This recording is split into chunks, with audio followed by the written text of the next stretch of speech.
About I get your contact information and I'll have him call you tomorrow. Okay. Does that work? Yeah. Let me go grab my pad just a sec. Test.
They're on.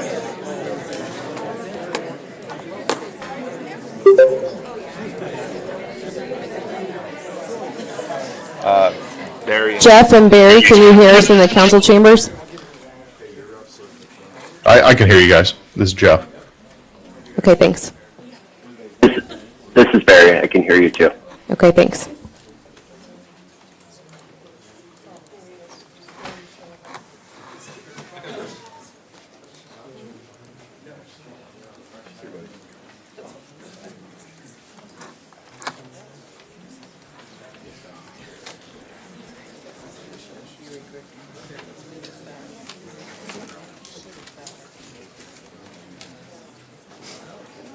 Carrie, there's two here and two over here if you guys want to sit down. Okay. And there, I think there's drinks in that cabinet there. We need them.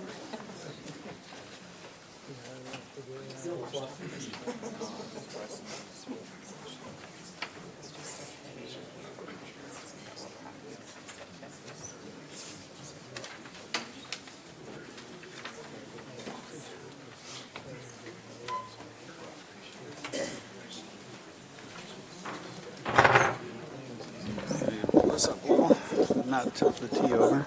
Testing 1, 2. Good. Good evening or late afternoon. Let's call the meeting to order slightly early because we've got a full house, ran out of seats, and a pretty long agenda. So let me call the meeting to order first by announcing that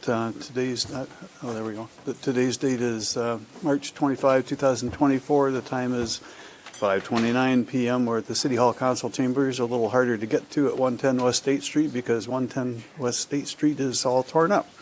So thanks for finding other places to park and coming in here. Would those who are willing and able please join us now that we're called to order for the pledge. I pledge allegiance to the flag of the United States of America and to the republic for which it stands, one nation, under God, indivisible, with liberty and justice for all.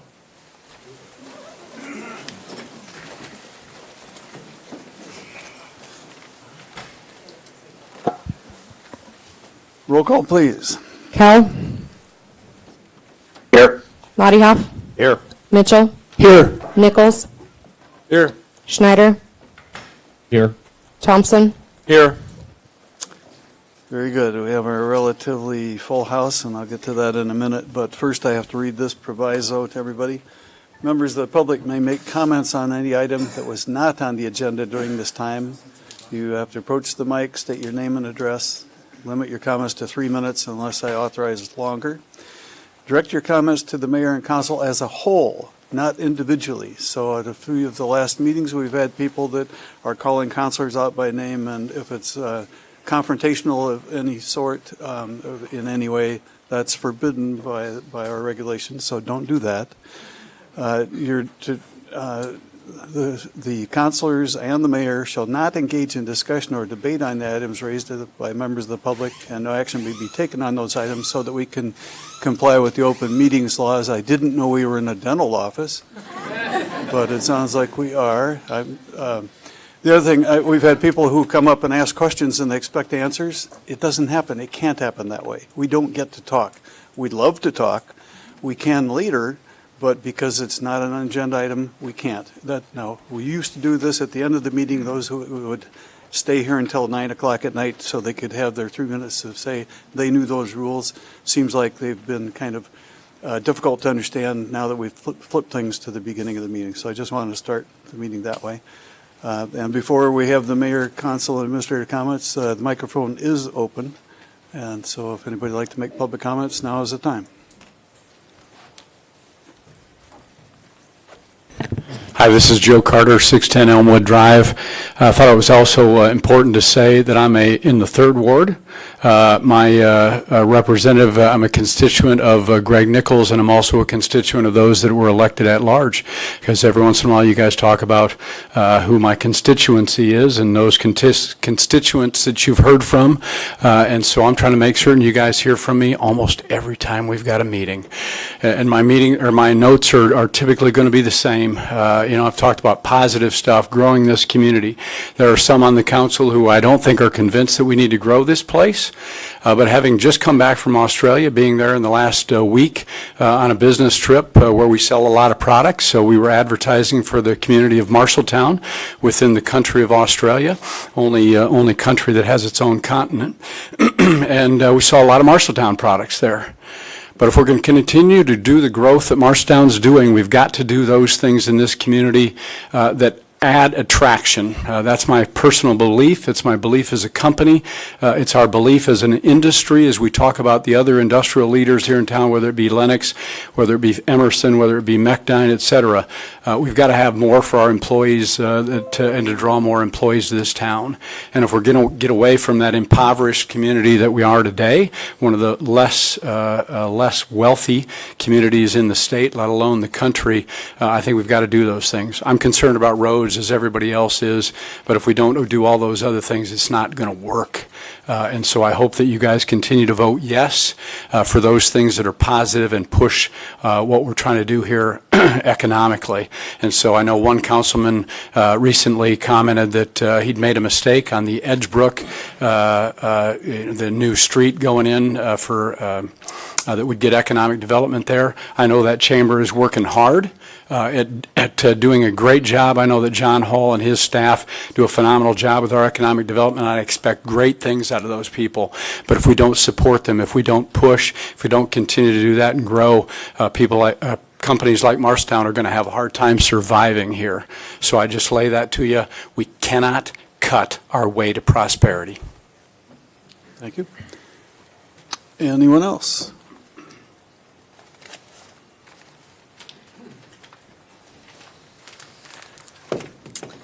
Good evening. Amber Danielson, 803 West Main Street.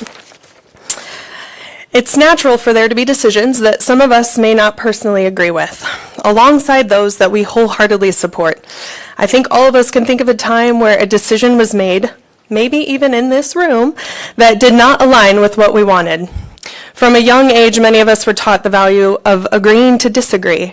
While we may not always see eye to eye, what unites us is our shared identity as Marshalltonians. We have all chosen to call this town home, which inherently places us on the same team. To be honest, I chuckled to myself as I wrote these words in preparation for this evening, because at the core of this narrative is what I remind my 6-year-old on a regular basis. Amidst challenging moments, we regularly ask him, what team are we on? And in my case, we say, Team Danielson. And in our case here tonight, it's Team Marshalltown. Some of us may be Team Hawkeyes. We often remind him, while also reminding ourselves, there will also be decisions in your life, likely on a daily basis, that you will not like. They will make you upset and frustrated. However, each of us are in control of our actions and reactions. We get to make the choice on how we treat people and the words that come out of our mouths. We cannot react with anger and hate. Make the choice to react with respect and kindness. Negativity can spread quickly, and so can positivity. I envision a future where we can respectfully agree to disagree, fostering an environment of kindness and respect. Positivity, like any skill, requires practice. It's about more than just wearing a smile. It's about nurturing a mindset of kindness, empathy, and gratitude. It's about choosing to see the good in others, even when it's not easy. It's about believing in the power of community to uplift and inspire. In a world filled with negativity, let's choose positivity and make Marshalltown a beacon of hope and optimism. Let's be the ones who look at challenges as opportunities, who see setbacks as lessons, and who embrace change as a chance for growth. Thank you. Thank you. I like the op-ed on the TR recently, by the way. Anyone else?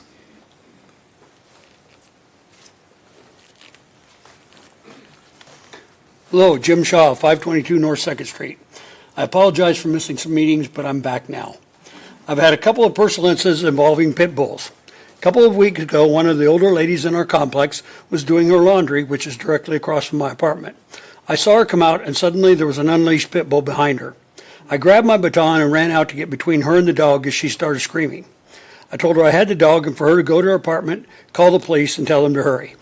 She was really scared. I kept the dog back, but it did try to get around me towards my neighbor a couple of times.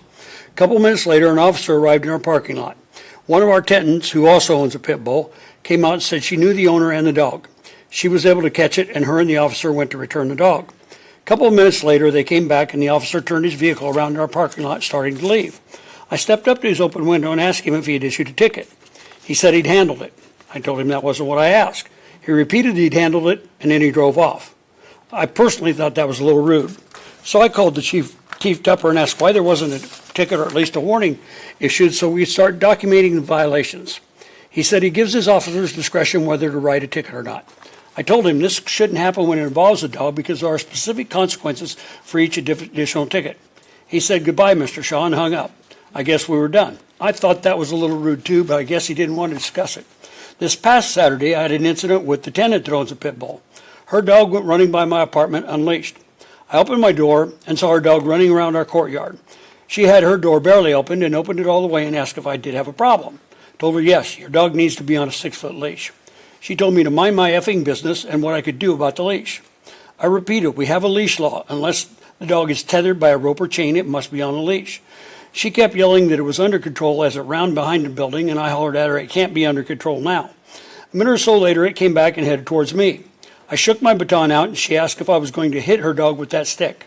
I told her it was not a stick, explained exactly what it was, and I told her I'll only hit it when it violates my personal space of 3 feet, which would be her fault because it isn't on a leash. It went bad from there with her threatening me and calling me all kinds of names.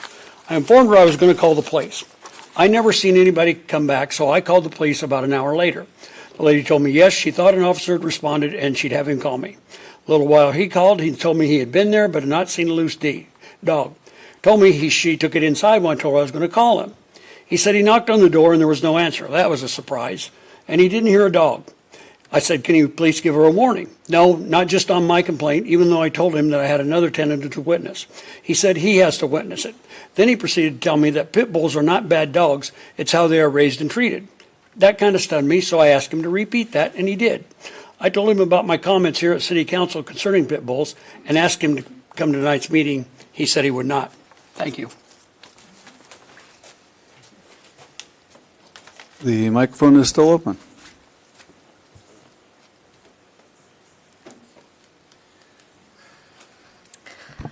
Erin Carpenter, 802 North 4th Street. First, I think that it is kind of amazing how many people are here tonight for one side or the other. So the community engagement level in this room, nice. I hope that tonight, I just want to say, let's all please be respectful of each other. We can disagree and still be good citizens, good members of this community. I think one of the issues with the format that we have tonight is that you all are up there on your behind your little tables, and we're back here, and it feels like, no, sir, thank you. And it feels a little unequal. And so I would just like to see from council, maybe tonight, maybe just in the future, and I don't know how this would happen, but more dialogue, more back and forth, so that we, the people, feel fully heard. And I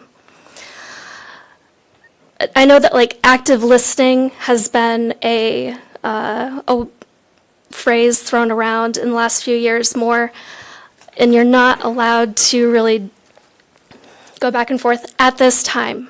But maybe that is something that we could consider for the future, or for there to be more outreach from council, more dialogue between you and the community, if there has been so much high energy in the room recently, that maybe we can consider something like that. Thank you.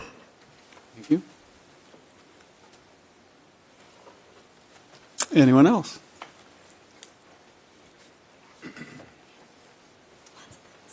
Okay, seeing no one. Oh.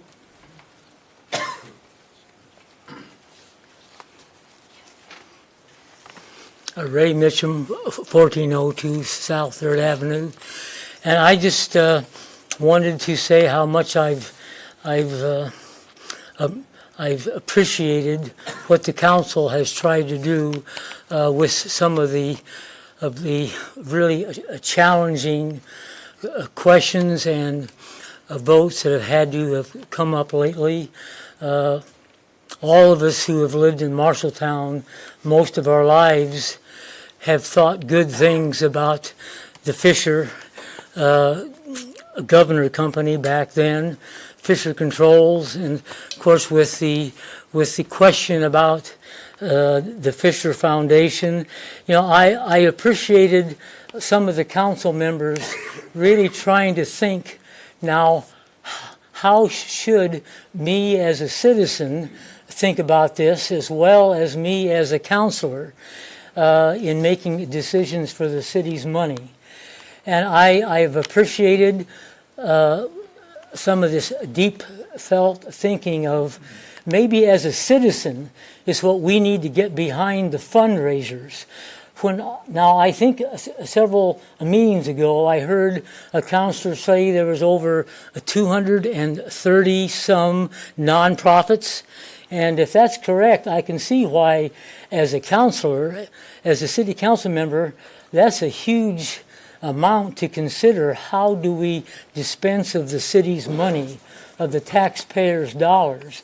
And then I heard the angle of we should be acting maybe as helping with fundraisers with these nonprofits and not expect the city to handle this. And I think in all practicality, that made such good sense to me. I've been trying to share that, and that came from the council members. So I appreciate you all trying to do your job, because we know it's certainly not easy. And so thank you for what you're doing. Sir? I was almost too quick to cut off comments, so let me open the floor again. If anybody's interested, raise your hand or stand up.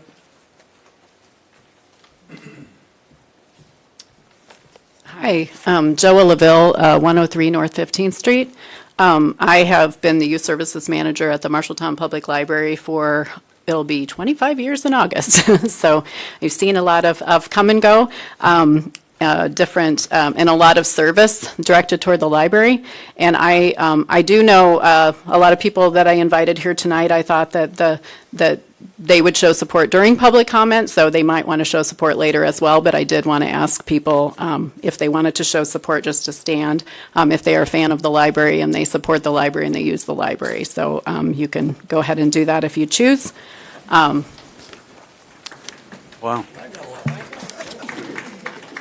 Thank you. Thank you. And I very much appreciate people's time. I appreciate the time people took to support the library, but I also really wanted to appreciate the time of our library board members.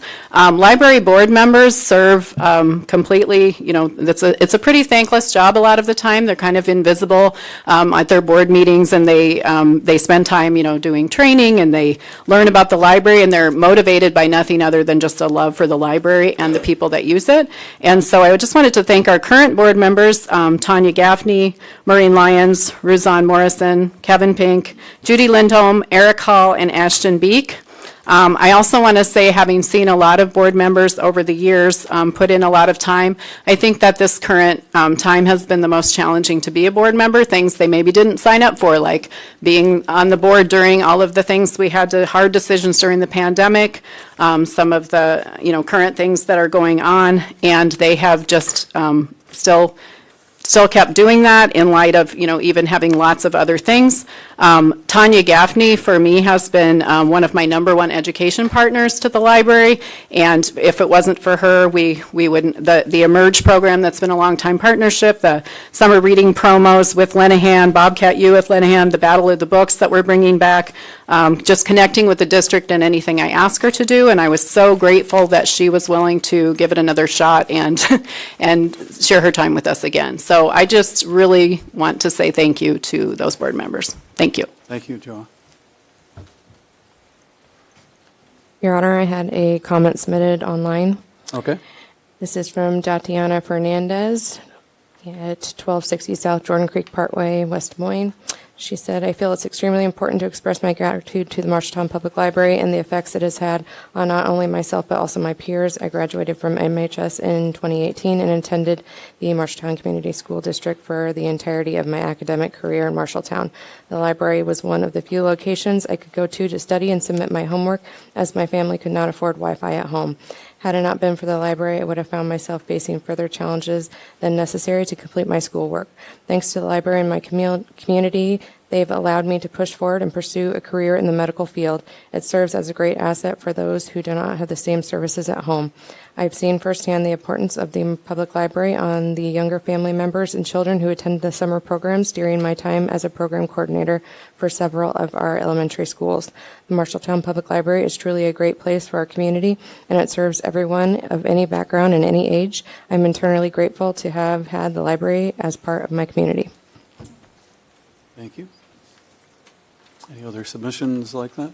No, Your Honor. Okay, thank you. Would anyone else like to approach the microphone?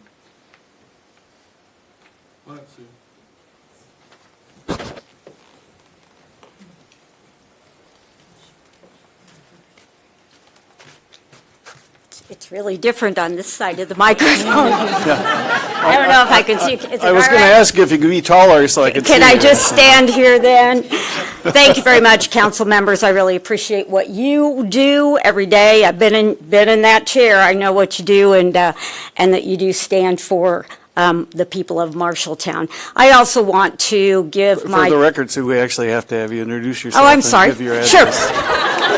I know it's been a long time since you've been up here. It has been. Sue Cahill, 1500 Lincoln Tower Circle. Thanks.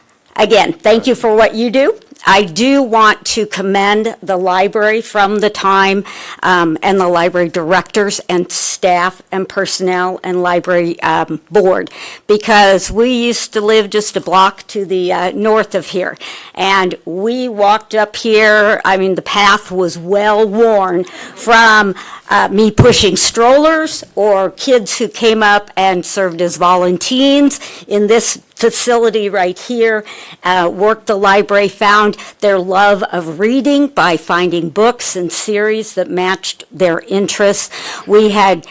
I think we checked out the Star Wars cookbook so many times. When they finally were getting rid of it, they just gave it to us. But again, I appreciate the staff, and the whole move to the new library and the services provided have been excellent. I appreciate what Sarah does. I served as a teacher librarian at Woodbury Elementary School for 6 years. It is, and I had to be trained and have an endorsement in library science. So it is not just something where we look at what books we like. We have to vet books, we have to vet materials, and we look at how we can serve our public. the programs that are offered at the library appeal to the very smallest, to folks who come there to get the large print books, which I'm about in that category. But I do appreciate it, and I wanted to state that today. I appreciate the board, especially Tanya, and I would certainly give my support to Tanya and the rest of the board members, and to Sarah Rosenblum, the library director, as well. Thank you very much. Thank you. And thanks for representing us down at the State House, too. Thank you. Just have to say that. Anyone else?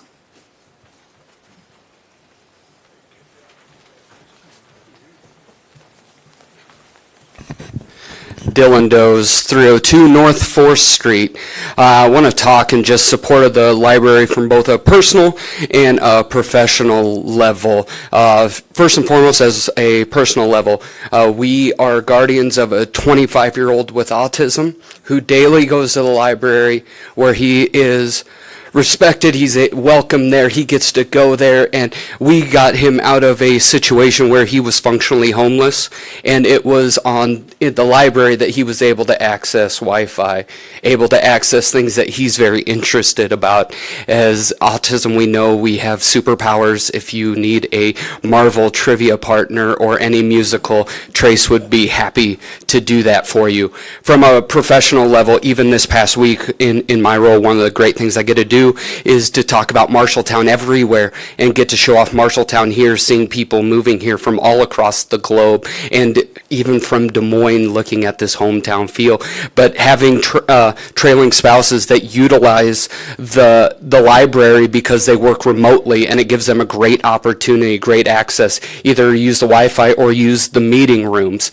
When it comes to talking to the director even today, Sarah, about how can we partner with the African American Museum of Iowa with their traveling exhibits, and to be able to bring more of that here locally with Lanisha Cassell and her team there. But beyond that, I would love to talk about the leadership there, specifically board leader Tanya Gaffney. Tanya Gaffney, know personally, professionally, top line educator, top line human being, filled with integrity, great mother looking out for the community. And I will tell you, not only shouldn't we be really saying, is she right or not, but is how lucky are we that she's been the board president this time. Thank you very much. Thank you.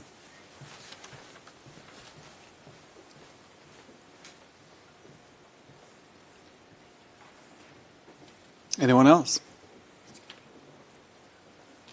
Good, because I've forgotten how to run this thing. Let's go on to mayor, council, and administrator comments. I usually, as a lawyer, like to save my comments for rebuttal and let the councilors go first, but tonight I'd like to kind of flip that around a little bit and go first.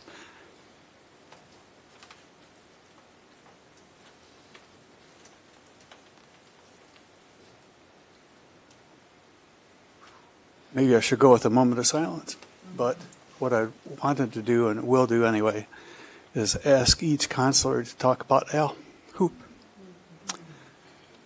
Let's go with the longest serving next to Al, and I think that makes it you, Mike Ladehoff, because you were here on the council years ago with him, or before him even. No, Your Honor, I was on council before him, but I knew him very well.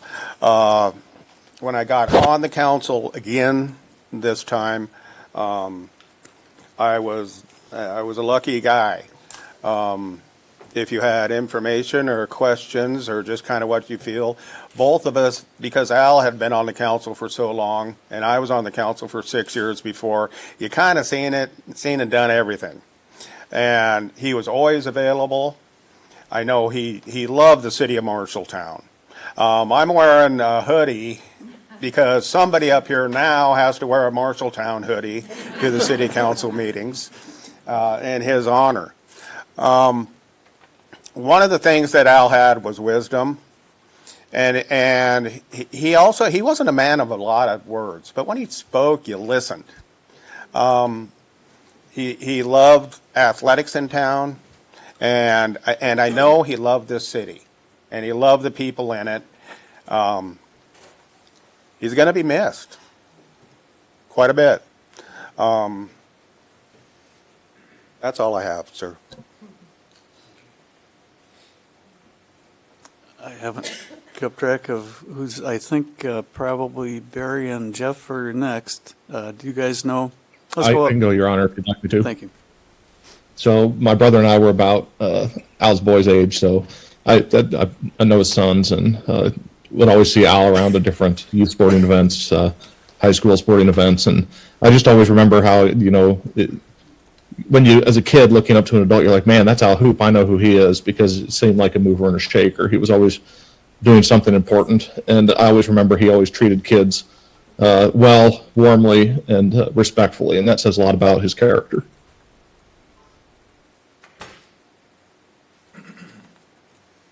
Thank you, Mayor. I'm sitting here in Louisiana looking at the YouTube live feed and his chair being empty.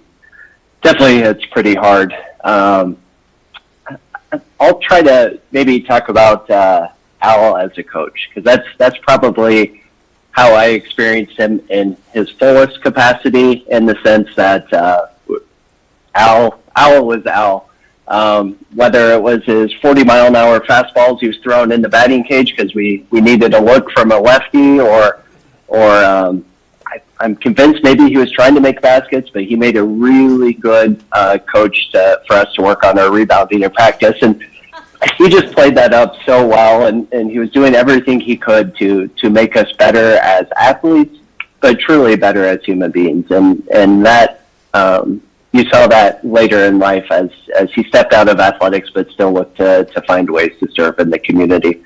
As I pursued my candidacy as a counselor, he was one of the first people to reach out. I could place my sign in his yard, and even though he didn't necessarily put his arm around me, I definitely felt from my first meeting in Chambers that he was looking after me, and definitely in that coaching and mentor mentality. So it definitely won't be the same without him. I do get to continue to work with both of his sons, or two of his three sons at Emerson.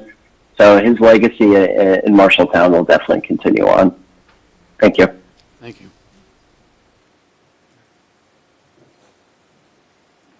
Well, I think I said pretty much from the heart was in the paper. Robert quoted it pretty well. So, but I'll tell you one more story. My first relationship with Al was through my son, because my son was a baseball player. And Al was mad at me because my son was a good enough baseball player. Al coached the ninth graders, and my son was moved up right away. So Al always reminded me he never got to be the head coach for my son. And that was like my fault. So I said it was my wife's fault. It wasn't mine. So, but like what I said in the paper, it was a good relationship. Al and I, we went to a lot of auctions together. I'm not going to say Al was a hoarder, but he bought some really strange things. Okay, just saying. So, and like I said in the paper, I loved Al, and Al tolerated me, and that's the best way to describe it. And Al had a good heart. He was a good guy. I liked him a lot. So, just want to say that. Thank you. Thank you. Greg and Mark? So I didn't grow up in Marshalltown, but as being in Marshalltown for over 40 years, of course I saw Al hoop around a lot. Sporting events, games, always active. Every kid seemed to know him. And so my closer look was the last 6 months here at council, and he was as dedicated and committed to Marshalltown as you'd find a man. It'd get in his truck and drive around as there's issues, checking on everything from parking violations to shape of properties that we might have to do something with. So his last breath, he was dedicated to Marshalltown, dedicated to people, and I appreciate that with him.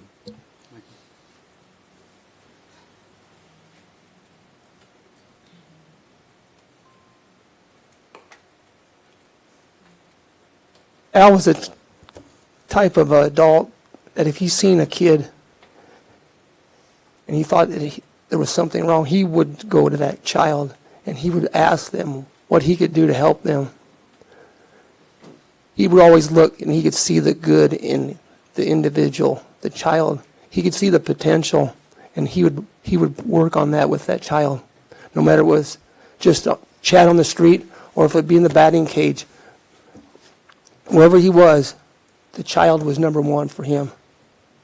So truly, Marshalltown will miss him, and I want to thank everybody here that's come to support Al. Thank you. Thank you all. I can't tell my favorite stories.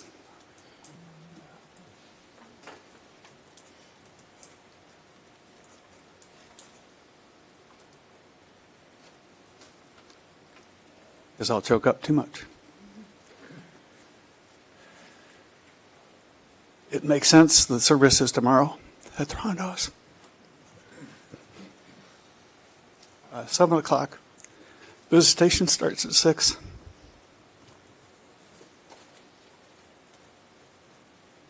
Wear Bobcat colors. Now let's have that moment of silence.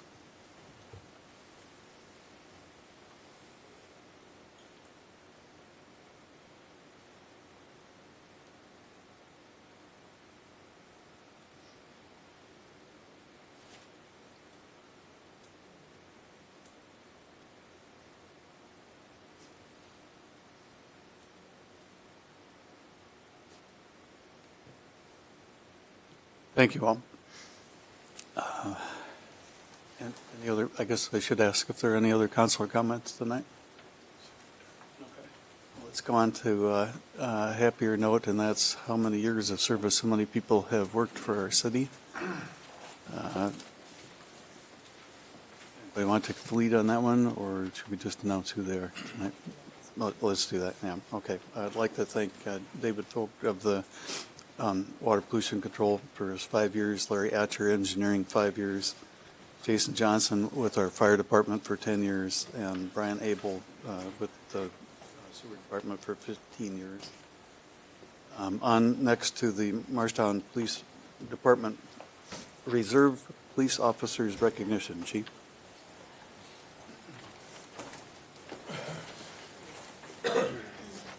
While you're coming up, by the way, too, anybody who wanted to just be here and support the library and stand up is welcome to go. So I hate to keep people longer than they wanted to be here. But one of the items is the appointment of people on the library board. So if you are interested in that, stick around. That has been pulled from the consent agenda tonight. Good evening. I have the great honor and pleasure of being your police chief, but you already know that. So Mike Tupper. And I just want to say quickly about Al Hoop. He was my friend. I miss him dearly already. I love him. And he loved the police and fire department like no other. And I really appreciate everything that he's meant to public safety in our community. So I'm here tonight with Daniel Foss, and I would like Dan Brandt to come up too. Is Dan still here? Oh, there he is. I'm sorry. I'm a paid observer, and I missed you, Dan. Okay, I'm going to have these guys stand by me for a minute, but I'm going to talk to you a little bit about our police reserve program. But before I do that, you see we have a lot of police officers here tonight, and they've come to support these two gentlemen right here. And I have the least important job in the police department, but I also think I have the coolest job because I get to do things like this. And while everybody is here, I just want to thank the Marshalltown Police Department for the great work that they do every day. We train, thank you.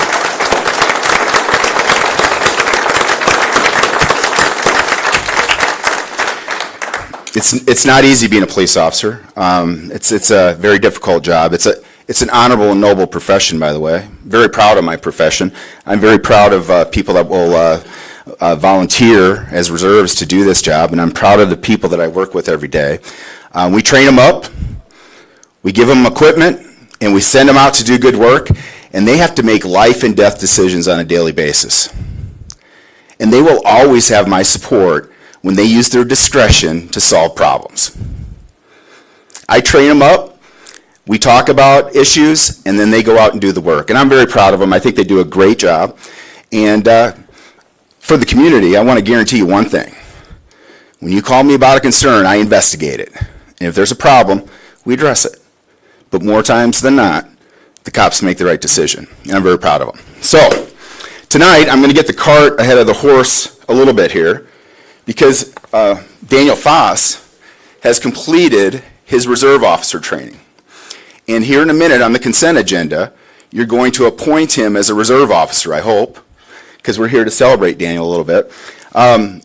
It's really hard to become a reserve police officer in the state of Iowa. They have to go through the same amount of training as a regular officer. And oh, by the way, they do this for $1 a year. And he has a job. He has a family. He has things that he has to take care of on a personal level. And he volunteers his time to go through all of this extensive training. Took him about a year to get to this point. And he's now a member of our police reserve force. And so I just want to congratulate Daniel for getting through the training. It's not easy. Some people don't make it. He made it with flying colors, and he's now going to become a reserve police officer for the city of Marshalltown. And you should be proud of him, because we are. So congratulations, Daniel.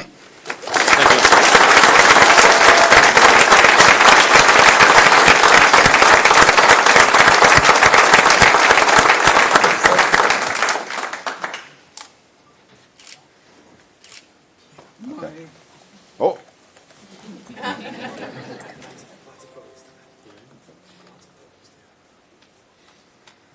Dan, come here. You stay up here, Daniel. All right. So you all know Dan Brandt, right? He is probably the father, him and Bob Schubert, of reserve policing in the state of Iowa. And I texted him today, and I said, hey, when did the reserve unit in Marshalltown start? He said 1971, 53 years ago. I'm 54. I don't want to make you feel old, Dan. But he has been doing this for a long time. We would not have a reserve police force in this city if not for Dan Brandt.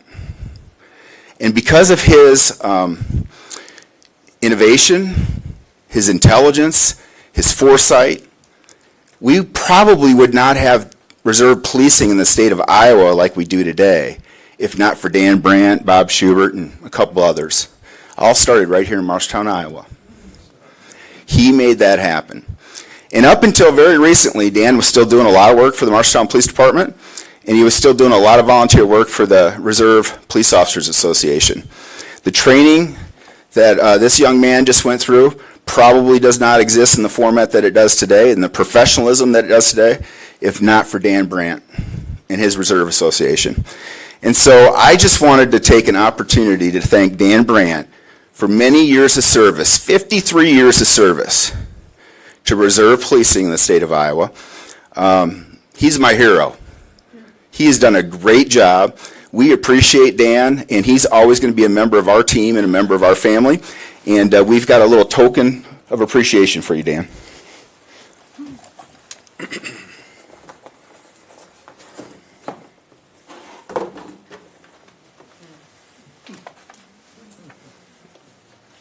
Am I holding it right? Nope. All right.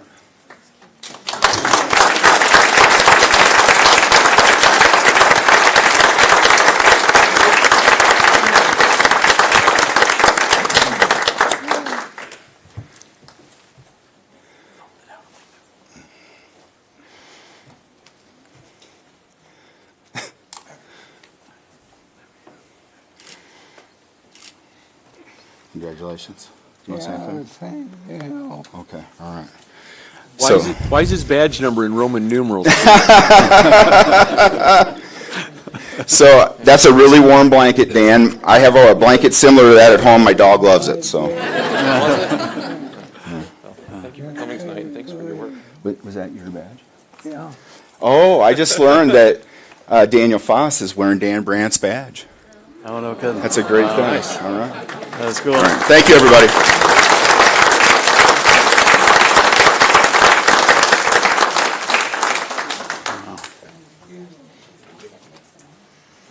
All right, time to call for a motion to approve the consent agenda with the items 2, 3, and 9 removed from it. For approval. Second. Roll call. Schneider, Yes. Thompson, Yes. Kell, Yes. Lottiehoff, Yes. Mitchell, Yes. Nichols, Yes. Very good, that carried. Sorry about those of you who don't have programs, if it makes you feel any better. I was here earlier than I usually am, and they ran out before I got here, too. So fortunately, I logged on and have it on my screen instead. We don't have to read those anymore. And so let's go on to item number 2 to see if there's a motion to approve it. Move for approval, Your Honor. Thank Or you. Yeah, let's Sorry. Appointment of Gabriel Isom to the Planning and Zoning Commission, the term of April 1st, 24 to March 31st, 29.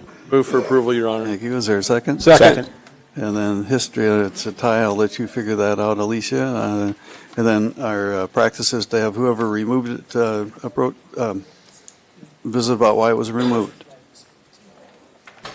That'd be me, sir. Okay.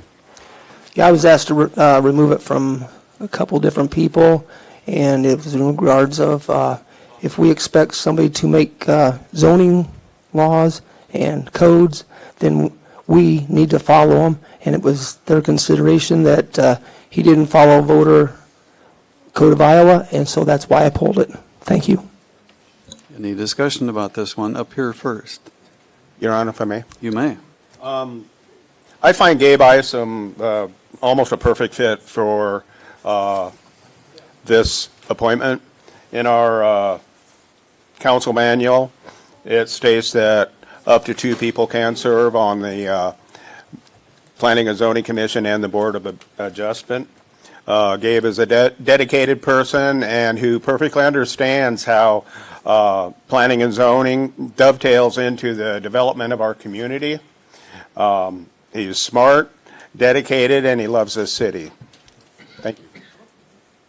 Thank you. Any other counselor wish to visit about it?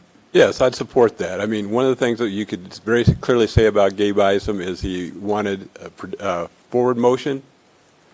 He wanted progress, and so I think he's a very good choice for zoning. Thank you. Any other counselor comment? Your Honor, I'd just say that Gabe is very well qualified to do both these roles, so I'll be in support. Thank you. Anyone else? Your Honor, yes, I echo everything everyone said, and I find it ironic isn't probably the right word, but one of the positions he's being asked to fill is someone who's coming off was a longtime city councilor. So it just provides that knowledge of city workings, and he can bring that to the board as someone with that past experience is coming off. So in full support of that. Thank you. Anyone else up here? Otherwise, it's open to the public to comment.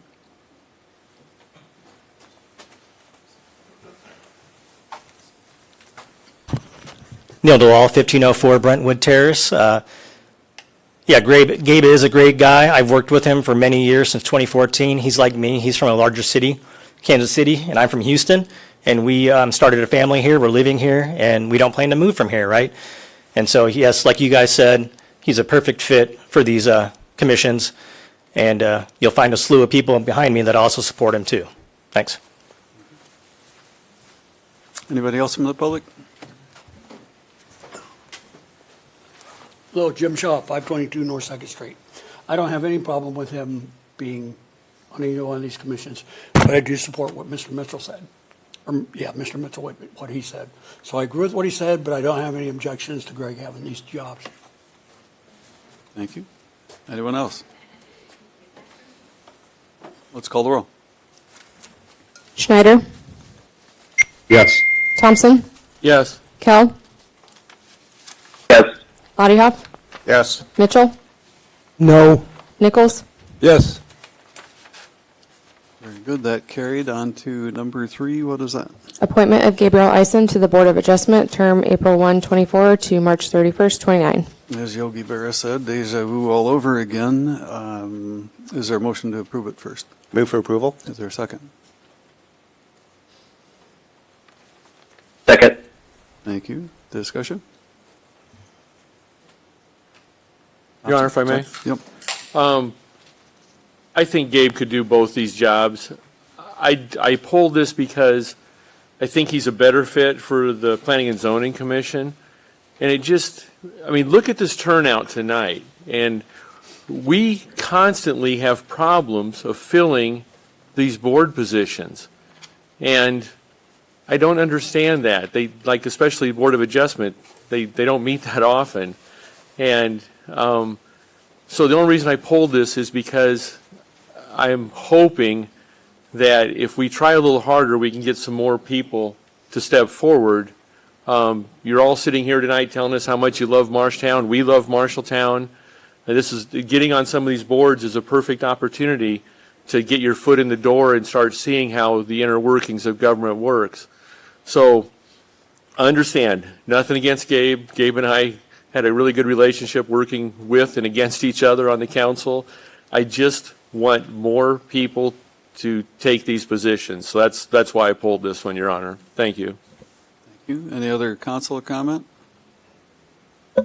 Your Honor? Yes. I think it's important for people to remember that the Planning and Zoning Commission and the Board of Adjustment, like Councilor Thompson said, the Board of Adjustment doesn't meet that often. But I think it's very wise to have someone who has the understanding of what is going on in planning and zoning that helps in the background and the agreement to do so. I keep using dovetail, but it's almost like a liaison to be able to do that. I think that kind of knowledge benefits both groups, and I think it's helpful to Marshalltown. Thank you. Thank you. Other council comment? I'm coming into that probably new. Your Honor? Yo. Yeah, go ahead, Mr. Kell. Thank you. Yeah, I think based on Councilor Thompson's comments, I don't think we should be lamenting people not submitting their names. What we're being asked to do right now is to appoint someone who did step forward and did want to give back to the community and share their talents and gifts with us. So yes, absolutely, we want more people to step forward and be active, but we can't hold that against someone that is willing to step forward and be active currently. Thank you. Your Honor. Go ahead, Greg. Yeah, go ahead. So there's probably a new one on. This might be out of ignorance as much as anything, but appeals board basically is, Board of Adjustment is basically the appeals for decisions made of zoning. In my head, maybe as a newbie, that seems like there should be a separation of duties on that. It shouldn't be the same people hearing the appeal as made the judgment. While I very much support Gabe as zoning, I would think we'd want a separation of duties for the appeals. Mr. Snyder, go ahead. Yeah, I'd just like to point out in our board and commission manual that the city has is there are provisions to allow 2 of the 5 members to be on the planning and zoning as well.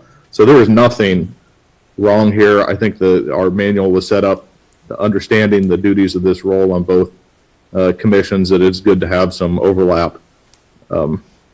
This is nothing new. I think we should proceed. Any other councilor wish to comment? I guess because of Al Hoop's passing, I'm the longest serving up here, and I do remember that we do have a history of having the same person serve on both boards in the past, so that is true. Any public comment on this one? Let's call the roll. Nichols? No. Schneider? Yes. Thompson? No. Kell? Yes. Lottiehoff? Yes. Mitchell? No.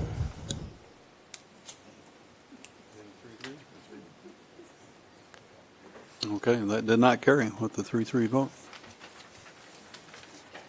We do, before moving on to the next item, we certainly do publish as a city when there are openings. Sometimes it takes recruitment to get people to serve. It shouldn't with a town of over 28,000 people.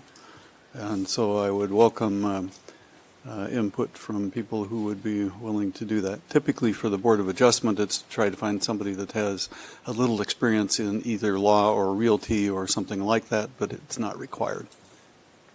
On to the next item. What is that one? Reappoint Tanya Gaffney to the Library Board of Trustees, term July 1, 24 to June 30, 30. Move for approval. Second. And who took this? I think Mr. Honor, Thompson if I took may. this one. You may. Okay, let's start this out. I don't want the whole room turning on me. I love the library, okay? I go there for Wi-Fi. I don't have Wi-Fi at home. I've supported the library forever.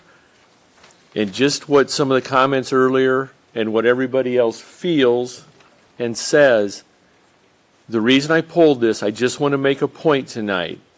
The library is for everybody. And as you know, as it was pointed out, there's been some controversy at some board meetings about a couple conservative publications. And I want to remind everybody, what was voted down at those meetings was the library purchasing those documents. That's what was voted down. And now those documents, those publications, have been offered up at no cost to the library. So it's a whole new issue. Your Honor, call to order. We're not talking about a topic specific to periodicals. We're talking about the appointment of a board member. I tend to agree on that one. This isn't a political issue. It's a appointment. It's approving the appointment of somebody that I have nominated to the to continue serving on the board. So, if I may conclude, Your Honor? Yes, you may. As the president of the board, Mrs. Gaffney can put things on the agenda for her board. And they have constantly been saying that this is a done issue, it's water under the bridge, whatever. It's not. It's a completely different issue. And if the library truly wants to stand and say that it's for everybody, that's liberals, conservatives, and independents like me, that's everybody.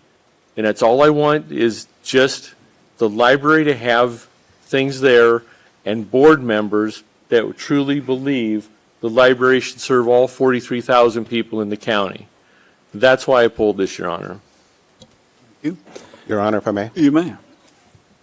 I'm a little blunt sometimes, but Gary, you're wrong. Many, many moons ago, over 100 years ago, the state of Iowa recognized how important libraries are to the communities that they're in. It's where people can go to get information, news. Point of order. They can get.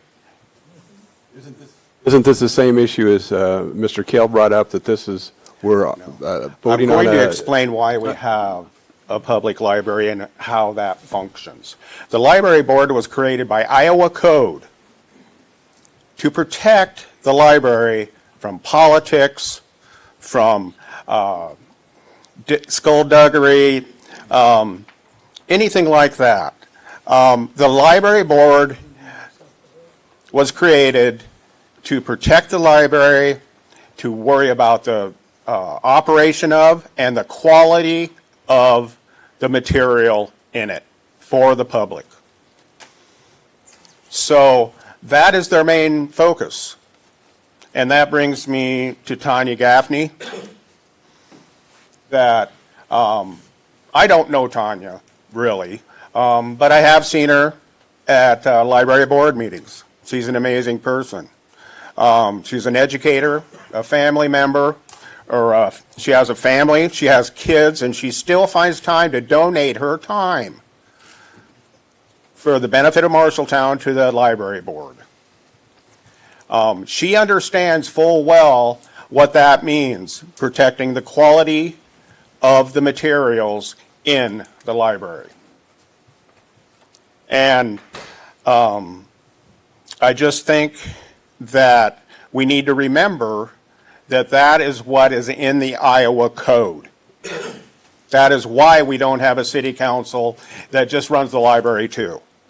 Because politics being what they may, agendas being what they may, our forefathers understood that that would hurt libraries. Now, we have a great library. As I've said before, she's got quality in spades. And it would be beneath us not to appoint her again to the library board. We would be much poorer. Thank you. Thank you. Other councilors wish to comment?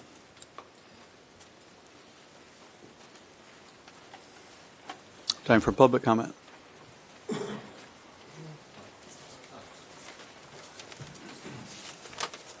Hello, this is Linda Holvik, 2908 West Lincoln Way. First, I'd like to thank the council for finding a way to support the library budget for the coming year with the advent of our loss of our control of our levy. So thank you very much. I've been a satisfied and very happy library patron since 1979 in its former state. That move to the new building in 2008 was such a highlight, and I can tell you, my husband and I were both in that parade of people with the big green bags full of library books that marched from the old library to the new building. And since then, due to the creativity, foresight, and hard work of the directors, both Carol Winkleblack and now Sarah Rosenblum, the entire library staff, and the Board of Trustees, the impact of our library on the Marshalltown area and our residents has grown tremendously, and it's truly a cornerstone of our community. I've always been impressed with the professional attitude of the Board of Trustees. They're dedicated to the high quality of service at our library. I've been to board meetings which are conducted seriously, and Tanya Gaffney, as current president, has done an excellent job. She should be reappointed to the board. Thank you for your continuing support of the Marshalltown Public Library. Anyone else? Jeff Hutton, 1810 South 3rd Street. I'm president of the Friends of the Marshalltown Public Library Board, and I just want to offer my support and from many of our members, our support for Tanya to continue serving on the Library Board of Trustees. I think it's a good reminder, and it's been said many times tonight, or alluded to anyway, that the Library Board of Trustees has a really important role, and they've been able to navigate during difficult times. In the last few years, we've had COVID, we've had a shift in hours, trying to make sure that we have access to the library, and the Library Board of Trustees does an important job. I will say, the Friends of the Library Board and the Board of Trustees work well together, and part of that is Tanya's effort as president, as well as the other members of the Board of Trustees and the entire library staff of working together to figure out what's best for the community. They don't just answer to one or two people, they answer to the entire community, trying to do the best job they can. Not everything is going to be agreed upon, but I will say I think it is a well-oiled, well-run machine, and I work outside of Marshalltown, but I choose to live here because I know how important the community is, and one of those cornerstones is the library. I mean, I've always thought the library is sort of a lighthouse. It's not just a repository for books, but it brings together ideas, people, the community, special events, and Tanya and the rest of the library board and the staff are key to that. So I hope that you will please reconsider, or please reappoint her. I think she's critical to the success of Marshalltown and the library. Thank you. Thank you.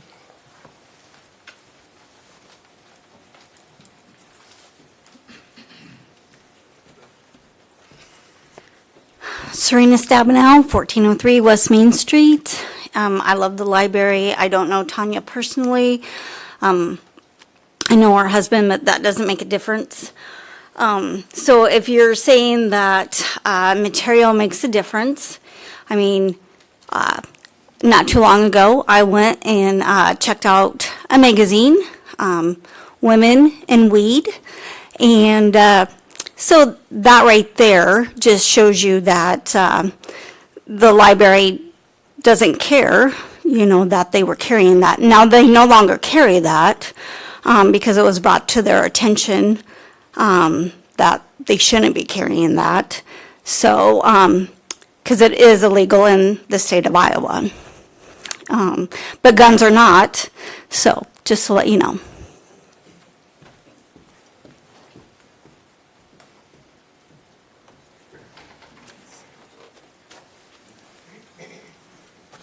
Hi, Lee Botter, 401 Orchard Drive.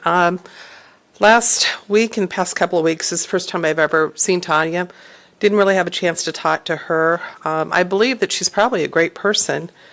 I personally remember coming here in my high school days, coming up in the stacks, going through the card catalog. I'm sure you guys remember that before computers existed, because I'm older than dirt, okay?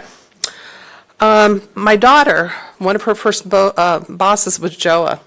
Joa taught her work ethic. Thank you, Joa. I'll always love you for that, okay? We love the library. We do that. We continue to use it all the time. My concern is, I am a Christian.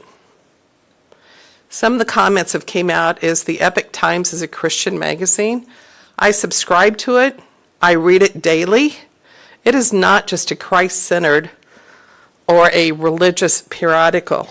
If you look at other things in the library, there's other things for other religions in the world. What I would like to see is the things that have been presented to be free to the library. Let's take advantage of those.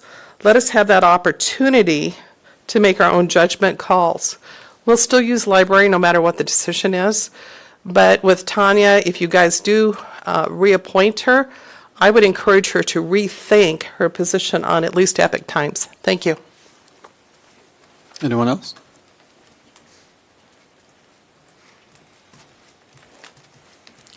Good evening, Mr. Mayor and Council. Sarah Rosenblum, Library Director.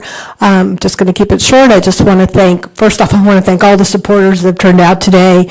I'm really blown away by everybody's support. I want to thank the board members, past and present, including one who was on the board when I was hired 12 years ago. We have an outstanding library, and we follow all the procedures and guidelines that we're required to by the state library. And I just think that, the library does a great job, and I just want to thank the council for their support. Thank you. Thank you. The mic is still open. Good evening, Tanya Gaffney, 3205 Lily Lane, Lily Lane, Marshalltown. I'm still recovering from that cold that I had at Tuesday night's board meeting. I apologize. I also want to thank the council. Sorry, board is like the natural word that comes out of my mouth. I want to thank the council for your part in helping to fund the library in the loss of the levy. We have been working to try to figure out how we're going to make up that gap for about a year now. And so thank you so much. You've given us a little bit more time to try to figure that out. I'd also like to point out that Gary Thompson wasn't completely correct in his representation of the events that happened around the Epoch Times. I'm not really going to go into that here. That would be a great matter if people want to email me or call me. I'm more than welcome to have that conversation with them. I also wanted to just say, I know I'm supposed to talk to you, but I've just been really humbled the last couple of days since rumor that this would be pulled from consent got out. I've had lots of people reach out to me and thank me for my service and express to me that they feel like I'm the right person for the job. That was very humbling for me. And I really appreciate everyone's support. I also would be honored to continue in this position, mostly because I love to read and I love to grow readers. That's what I do for a living. That's my profession. And so I love to serve in that capacity as well. Thank you.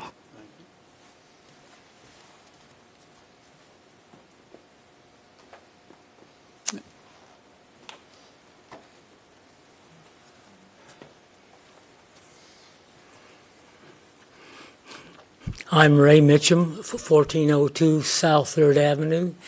And for those of you that don't know me, you'll think that I'm just a regular a library supporter, which I've always have been. I've been in Marshall County my entire life, and I've used that library probably as much as anybody else in this room.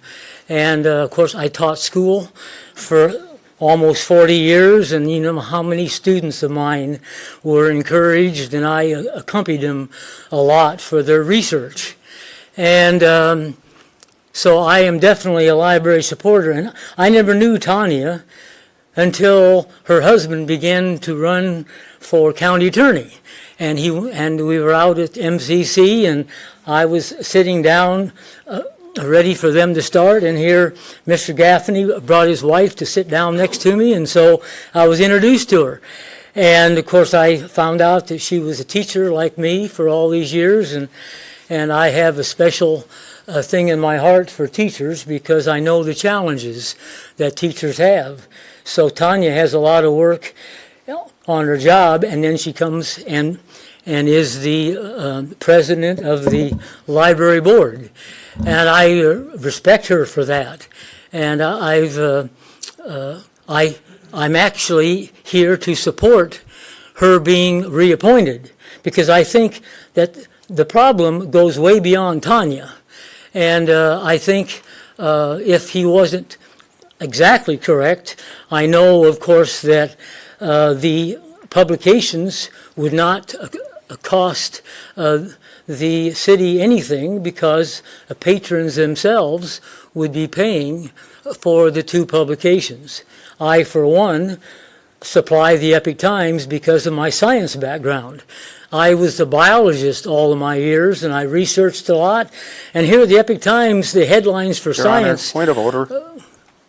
The question before the council is the appointment of Tanya Gaffney, Okay, not a so publication. I'll just end up by saying that it's not Tanya that is responsible for the decision any more than the board realizing that there is good stuff in these publications that adults should have the option to read, and that's the whole point, I think, in wondering why she was set aside to reappoint, because she does hold a strong position, and she's a good lady.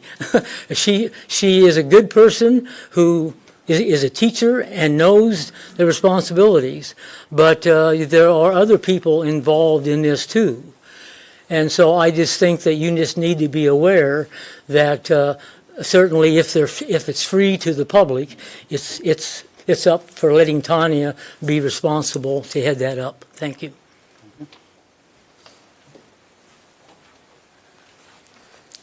I don't know Tanya personally. Erin Carpenter, 802 North 4th Street. I don't know any of the people involved in this personally. I have only been following along and like the paper.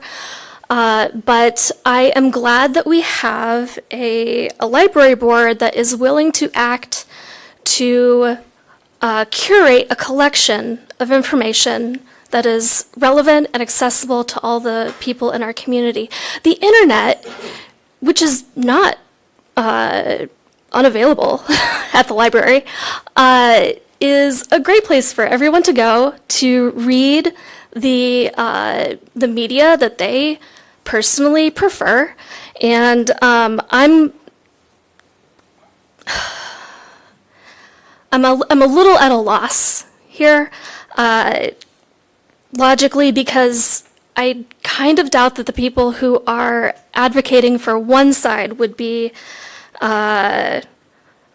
not opposing inclusion of things like Black Lives Matter, Ceasefire magazine, Communist Party USA, the Freedom from Religion, and the Gay Times as being included Point of order. Yes, sir, sorry. As being included in the library's materials. I'm glad that we have a library board who is willing to stand for inclusion of everyone and not supporting media that has a strong bias or factual errors. Thank you.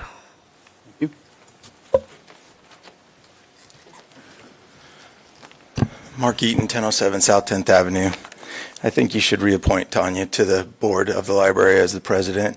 I think she's got a hard job ahead of her because she's got to get the board back on task with the freedom to read policy. Thank you.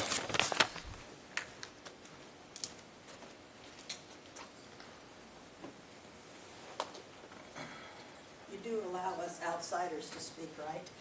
I might cut you shorter than the 3 minutes. I've That's only let fine. one go This will be longer. very smart. Shelley Barron, 2627 160th Street. I've been a library user since all but 4 years at Iowa State. I also have 32 years in library service as a library director of the library in LeGrand. And as for reappointing Ms. Gaffney, I think you have to realize, I don't want to talk about selection policy or the cost of magazines, but is the library board doing a good job? And as president, she's the one that you look to see this. They set policy and oversee the operations of the budget. If you've had problems with the budget, I've not heard of anything like that, accuracy of the budget and anything, so evidently there's no problems there. Does the board follow the Iowa Code, Chapters 21 and 22? That is your open meetings law. That's publication of the records, that's putting an agenda out, that's not having any closed sessions that aren't legal. I heard no problem with that, so evidently they're doing a fine job there. Are any members currently on the board that are not eligible to be on the board according to the Board of Trustees makeup for the city of Marshalltown? And that's Chapter 3105, and they're all supposed to be there. And does the library provide annual reports? That's also in the same chapter. And a question here, has the board ignored any accessibility to the library based on handicaps, age, ethnicity, education level, or economic circumstances? And we all know that Marshalltown has a very high degree of differences in economic benefits that the people have. If you're in rural, my husband and I still fight for internet access, so it's a lot easier sometimes to just come to the library. And I don't think you can say that the library board has not followed its mission statements and its purpose that's listed in the city, what they do for all of your board of adjustment and board of everything like that. So I think you need to reappoint her, since you have no real grounds to not reappoint her, since the board seems to be doing an excellent job. And library boards, it's a difficult job, and it's very hard, and it's going to just get harder with more tightening of the budget and that. So, and I want to thank the council for giving us this chance to talk about this, and thank you very much. Thank you, Michelle.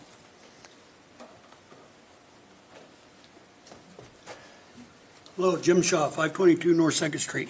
So I'm going to play a little stupid here because I really don't know the answer to this question, but I've heard several times point of order being brought up and nothing changes. So can somebody tell me what a point of order is supposed to do? Because I've heard it 3 or 4 times and the people keep right on talking and I don't know what it means. In my opinion, it's to stay germane to the question, and that's been raised a few times up here in the last 2 or 3 years, and it's up to it's my job to determine how far we're getting away from that point. So that's fine. I think we're getting into politics, which other cities have been getting into. Okay. I honestly had no clue what this was, but I heard it brought up several times tonight, and nothing changed. So, thank you.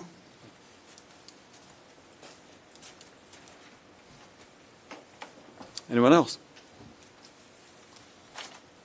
Okay, let's call the roll. Mitchell? Yes. Nichols? Yes. Schneider? Yes. Thompson? No. Kell? Yes. Lottiehoff? Yes. That carried. And thank you, Tanya, for your service, and thank the board.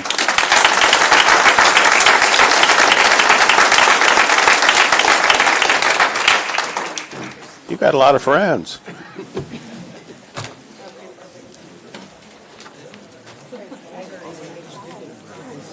Okay, I think that takes us to item G, resolutions. Oh, yes, that's right. Yeah, let me wait till the room's clear.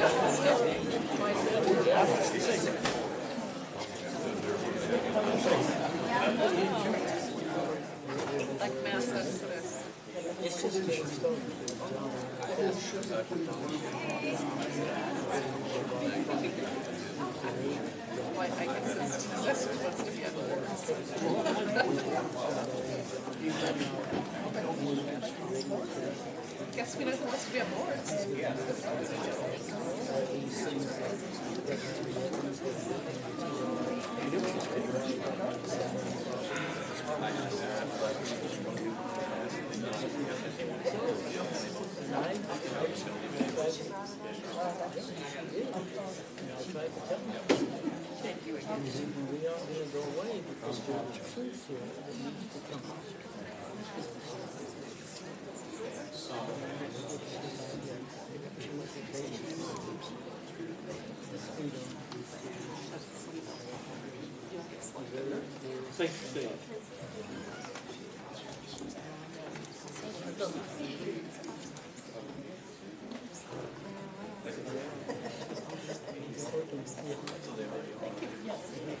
I think we've had enough people leave that it's now kind of back to order. We are pulling number 4 resolution because I'm told tonight it needs some work before we're ready to deal with it. And so let's go on to item number 1 of the resolutions. What's our first one? Resolution 2024-62, accepting and awarding the bid for grinding and disposing of wood material at the city's compost facility to Hanlon Grinding in the total amount not to exceed $58,000. Move for approval, Your Honor. Thank you. Second. Discussion up here? Staff discussion. Heather Thomas, Public Works. We opened bids last week on grinding and disposing of material at our compost facility. We're very pleased in the bids that we received. The low bid was Hanlon Grinding, and they are about half what we paid for 2 years ago. So we're very excited. They have a use of the product in a more local capacity, which has helped us with the bid on that. So we're recommending approval tonight of a not to exceed $58,000 to help us grind and dispose of a large majority of what we have out there for material. Any questions or comments by the council? Your Honor, if I may. You may. Heather, when will they start and when do they plan to be completed? They have about 2 days after I give them notice to proceed. They've got about 7 days to get their insurance documents in. Once I give them notice to proceed, they have 60 days to do it unless there's something outside their control. I was alerted to the fact there was a fire recently at, I believe it's Golden Valley, which is the disposal site. We're still going to press forward. I talked to Wade this morning on that, and he is expected to get in and get grinding, and we'll see what the status is of the fire situation, but I don't anticipate this to take a long time. Thanks, Heather. Thanks, Your Honor. You're welcome. Anybody else? I don't expect public comment on this, but if you really want to talk, wave your hand wildly. Thank you. Roll call. Bodyhoff, Yes. Mitchell, Yes. Nichols, Yes. Schneider, Yes. Thompson, Yes. Kell. Yes. Very good. That carried. On to the next resolution. Resolution 2024-63, accepting the agreement with ARC Management Group LLC for the collection of unpaid automatic traffic enforcement citations. Move for Motion to approval. approve it. Thank you. Is there a second?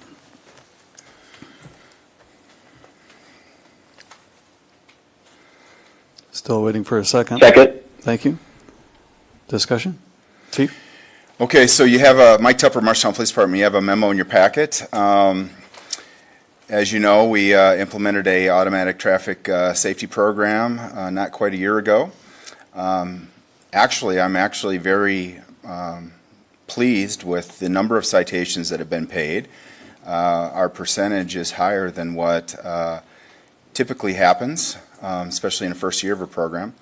But we still have a number of people that are ignoring the citation, and we recommend that we not allow that because you lose the effectiveness of the program. It doesn't mean anything if you don't have any consequences. So I would like to point out that in the 2 locations where we have fixed cameras, we're writing fewer tickets and people are driving slower.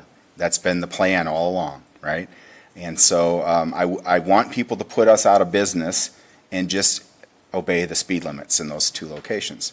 Quite frankly, please obey the speed limits throughout our community because it's a big problem for us. And I would also like to point out that people do not receive citations until they're at least 11 miles over the speed limits, 11 miles per hour over the speed limit. I send you reports weekly.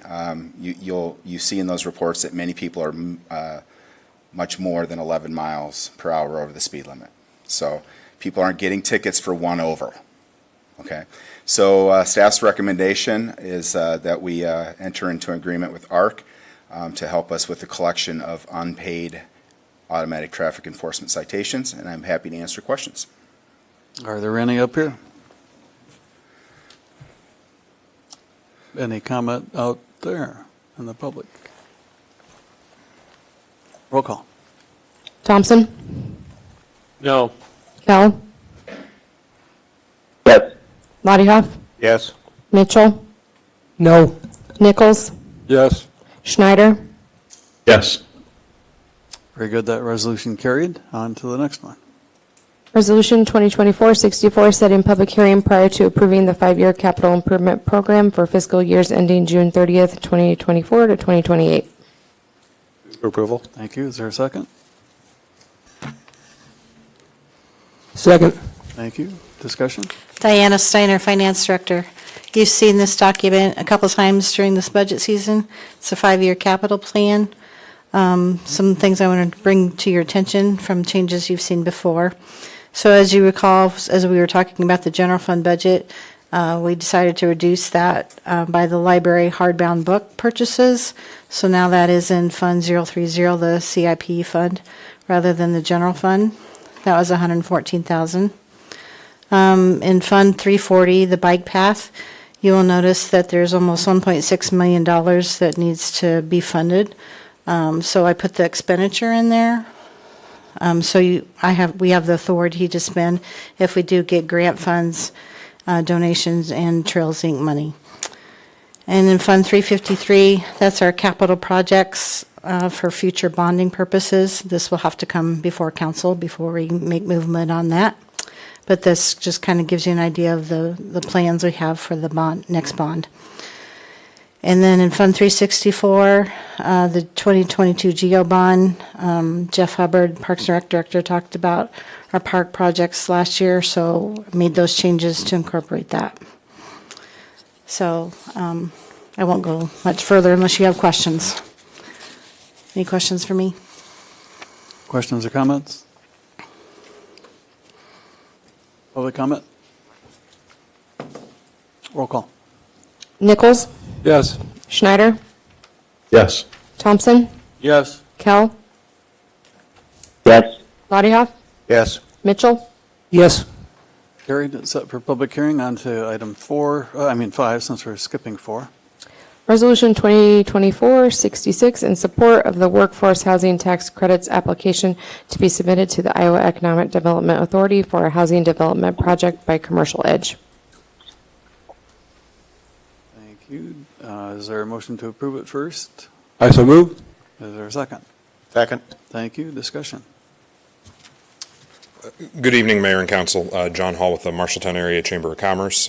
Before you tonight is a resolution asking for your support to make an application to the Iowa Economic Development Authority for the Workforce Housing Tax Credits Program. This is a highly competitive program that is often oversubscribed every year, and certainly something that we want to position our community to draw down as often and as frequently as we can.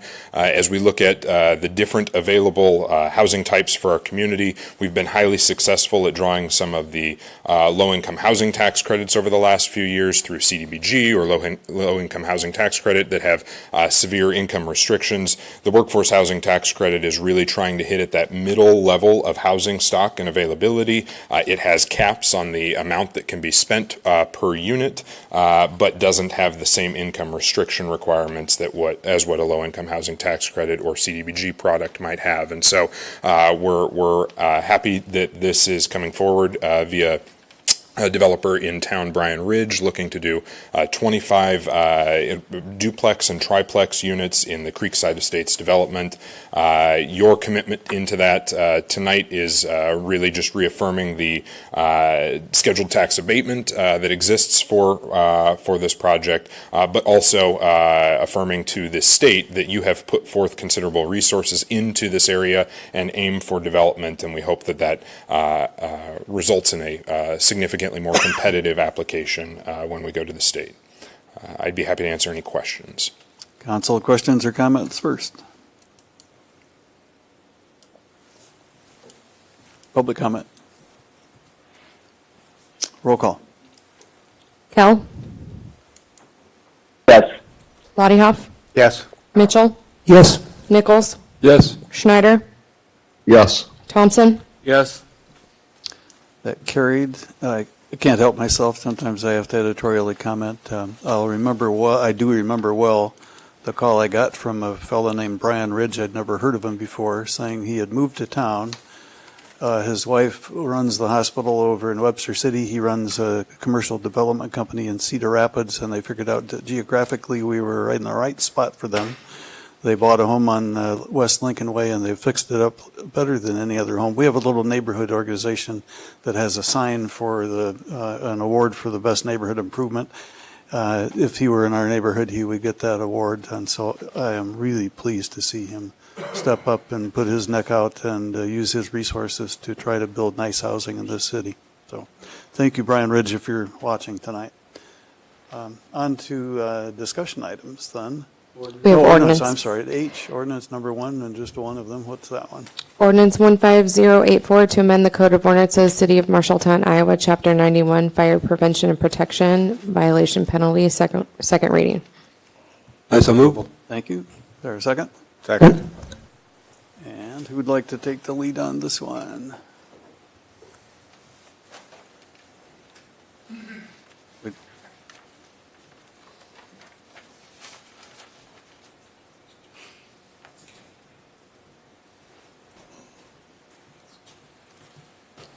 Good evening, everybody. Christopher Cross, I'm the Deputy Fire Chief. This is an ordinance before you for the second reading to standardize fees and schedule fees for infractions for fire code violations, and also gives our fire officials the ability to issue a municipal infraction if fire code violations aren't corrected during the inspection period. Any questions for our acting deputy chief?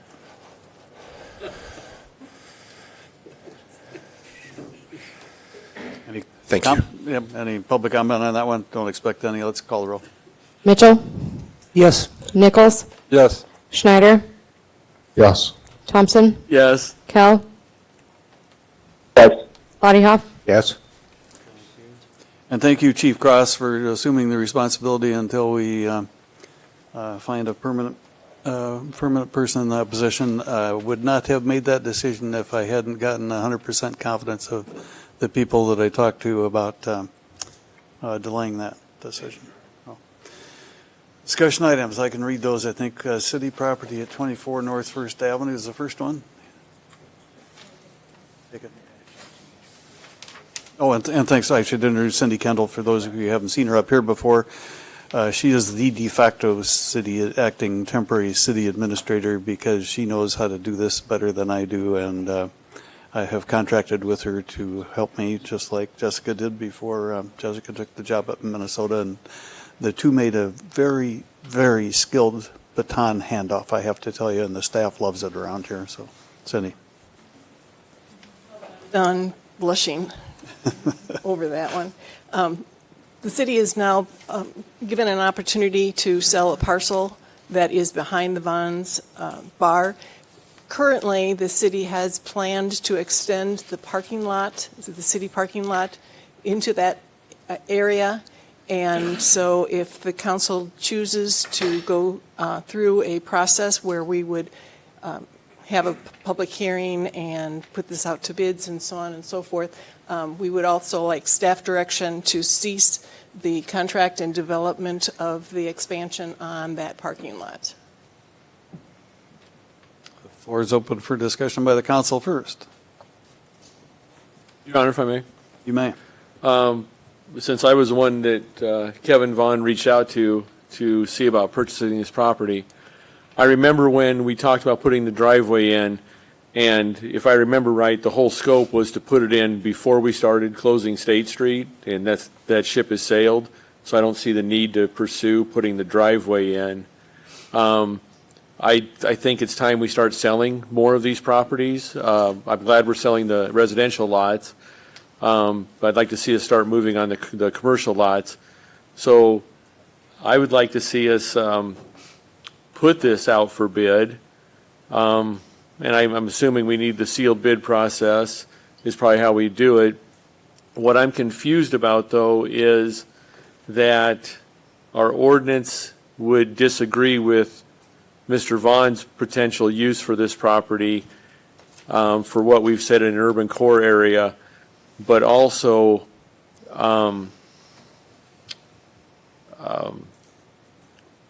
exactly how we would go about choosing the winning bidder, because it's my understanding in the historical district, the urban core area, we don't have to take the highest bid. So I think if we move that direction, I think we need to have clarification from you, Your Honor, or Mrs. Kendall, or attorneys on how to move forward in that direction. One of the factors in choosing how you're going to Your Honor. Hang on, Mr. Snyder. It's because your microphone's on, we can't hear. Oh, okay.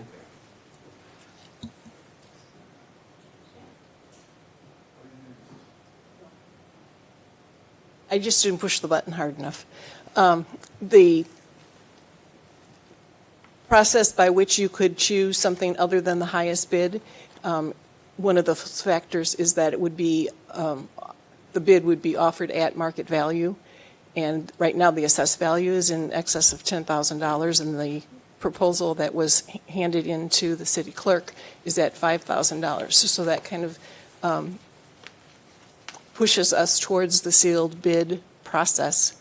And if there's going to be a sealed bid in a public hearing, we can dictate what that use would need to be in conjunction with the current policies. So that could be a caveat to how that decision can be made. I appreciate that. Thank you. I guess for me, I don't see a lot of developers, knocking on our door to build two-story buildings in that area specifically. So I would like to proceed with Mr. Vaughn's potential use of this property and get it back on the tax rolls. So that's where I stand. Again, the bid did not indicate any use at all, so we have no option in writing that would allow the council to go with that process. I understand. And So if we need to put it out for sealed bid and to sell the property, that's what I'm advocating for. Okay, and if council would pass a motion to that effect and also give staff direction to cease the contract with design and sight lines for surveying and so forth, we would appreciate that direction as well. I would so move to do that, for the staff to cease and for it to move towards public bid. I'll second that.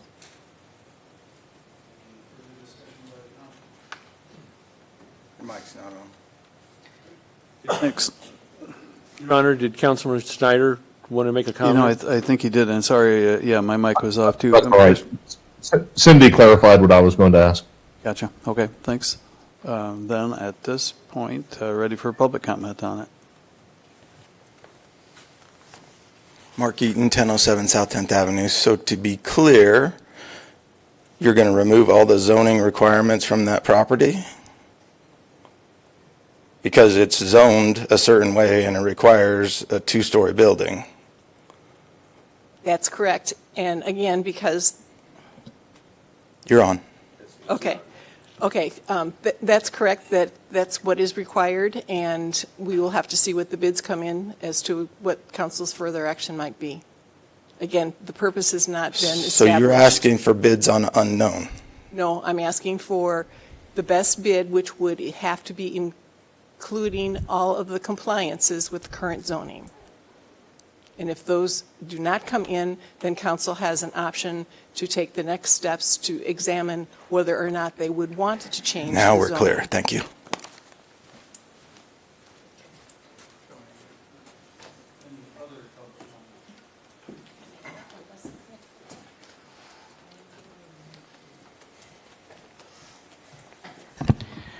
Linda Clark, 306 South 2nd Avenue. I hadn't intended to speak this evening.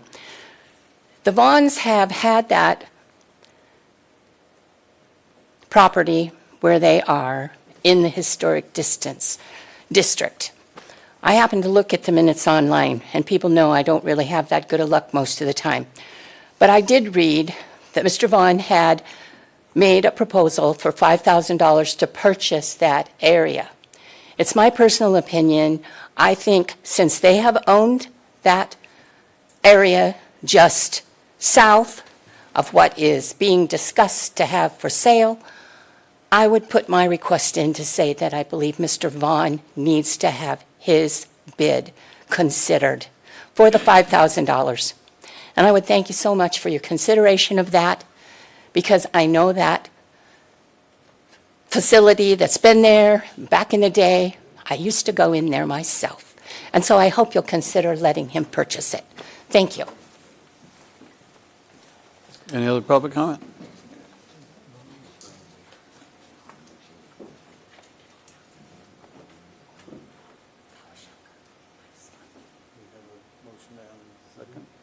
Staff direction, let's call the roll.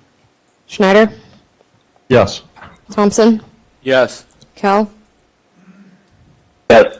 Lottiehoff, Yes. Mitchell, Yes. Nichols, Yes. That carried. Staff has its direction on that one. Next item is sealed bid process for neighborhood improvement 411 West Lynn Street. Is that you again, Cindy? I'll take that one. Okay. At the last council meeting, we discussed disposing of the city lots that were held for the infill housing grant that we did not end up receiving.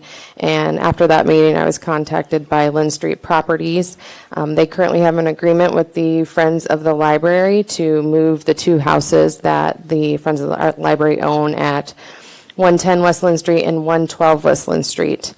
Lynn Street Properties has already purchased a city lot at 406 West Lynn, and at that time we used a seal bid process for neighborhood improvement.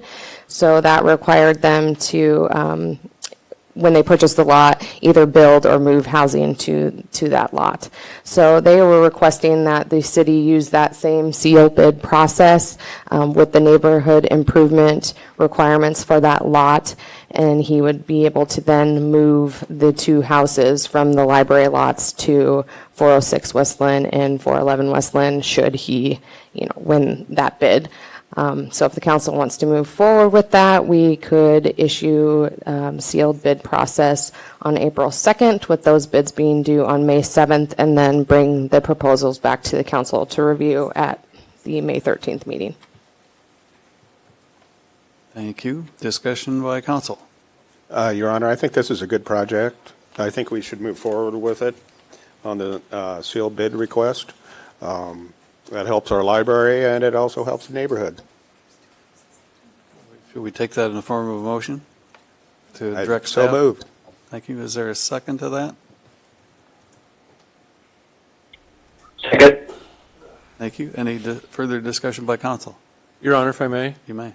Okay, correct me if I'm wrong, Alicia. Isn't this property already on the list to go out on April 2nd and come back in May? That is what we discussed at the last meeting. That was the direction we gave you, that plan, the 3 tiers. The first bids are due April 2nd. This is in the second list that goes out. So why are we, I don't even understand why we're debating this tonight, and we have a motion now. It's in a week, it's going to go out for bid already. Like I said, the party contacted the city, and I discussed it with the interim city administrator and was told to bring it forward. Maybe I'm missing something. Is there any harm in directing staff to go forward, even if staff was already going forward? I mean, it's going to go out in a week. Why, we're going to just speed it up a week? What will the due date be? And it's my understanding, too, he only has till July to move the first house, or that contract's void with the city.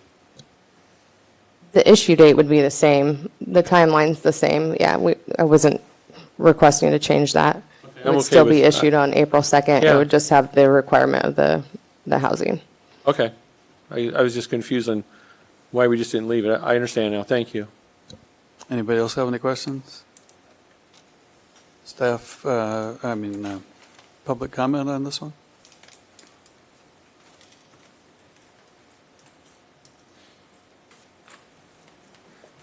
Or staff comment? Sarah Rosenblum, Library Director. I just want to make sure it's kind of a little bit unclear to sometimes. The Friends of the Library own those two houses in the property they sit on, which is the northwest corner of the library property.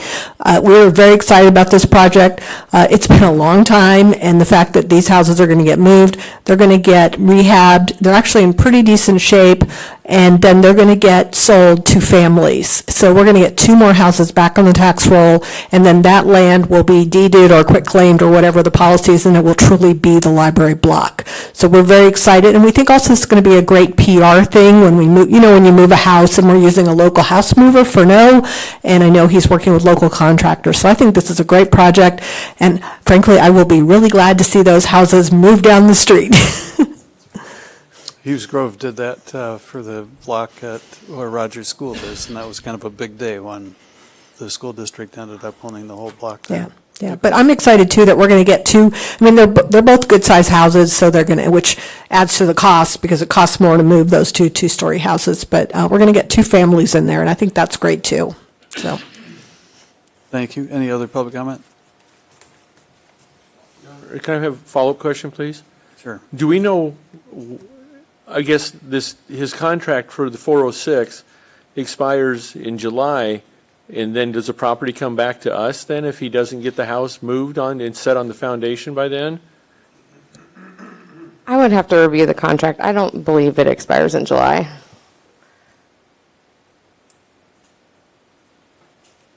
I don't think the issue is at hand is what his contract reads for moving them. And I suspect that if there is an issue about it, the council has time to revisit it, whether it needs to be extended or not.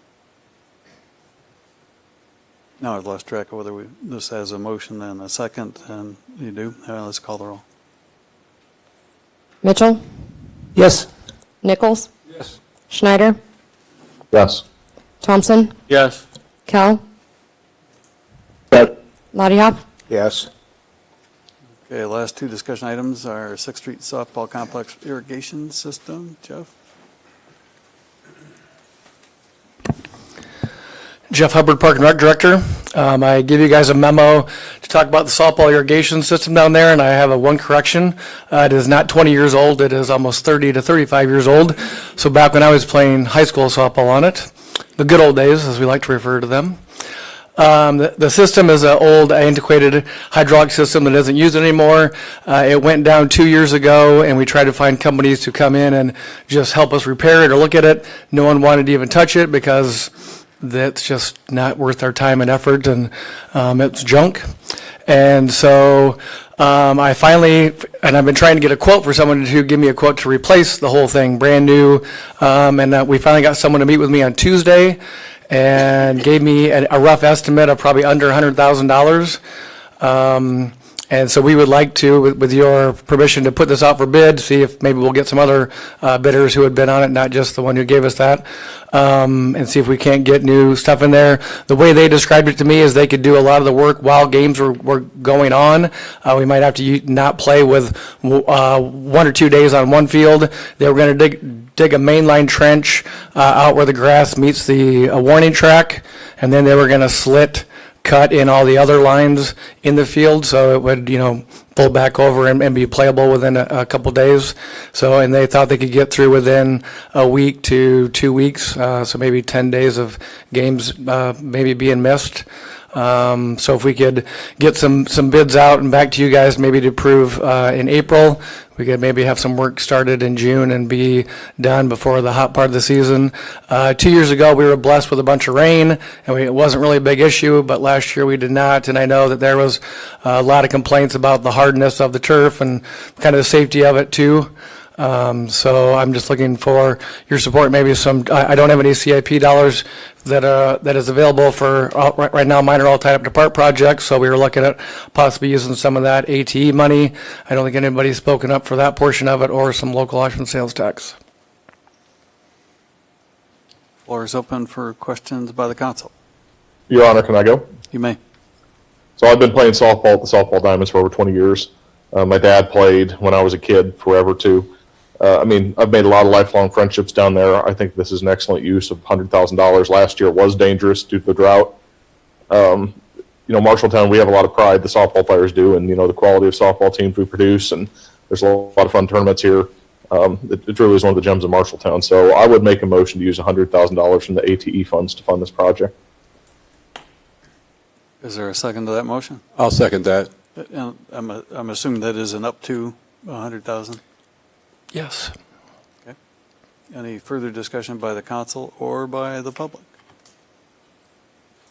Your Honor?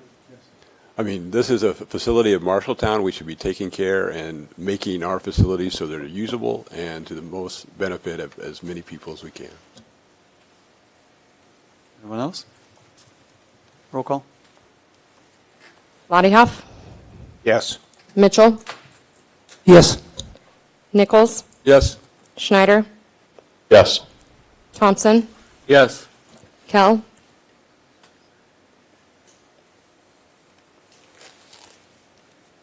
Kell, Might have lost him. Yes. Nope. Okay. Thank you. Sorry.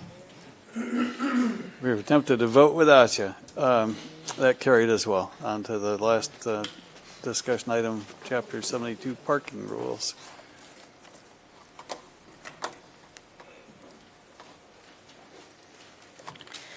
Good evening, Heather Thomas, Public Works. The last meeting, we had a discussion about parking rules. Coming out of that meeting, we had a council member ask us to look up some information for them.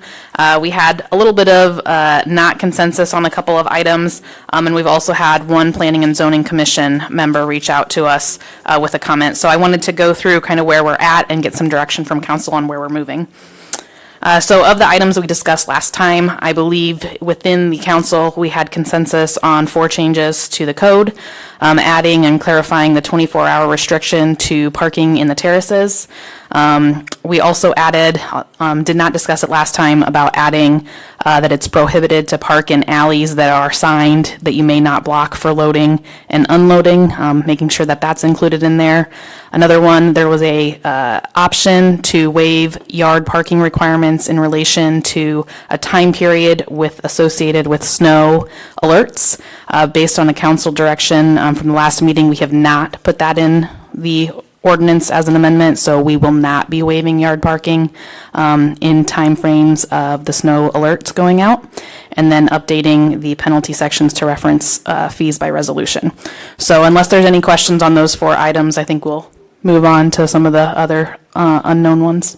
Heather, I do have a question on number 2. Yes. Mostly in conjunction with the construction that's happening on State Street now. So I know there's loading and unloading that happens in those alleys now between Main Street and State Street.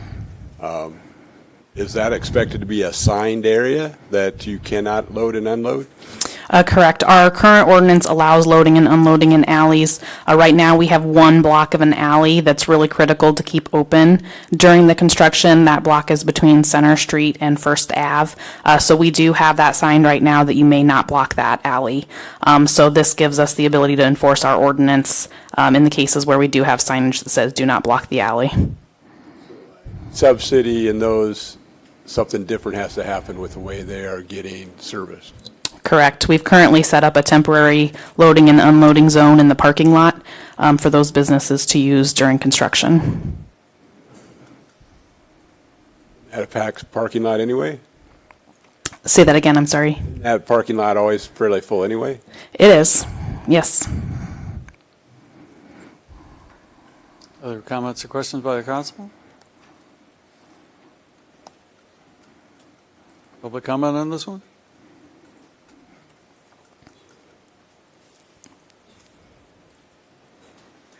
Heather? I do have a question. Can you back up one slide? updated violator and penalty sections to reference fees set by resolution.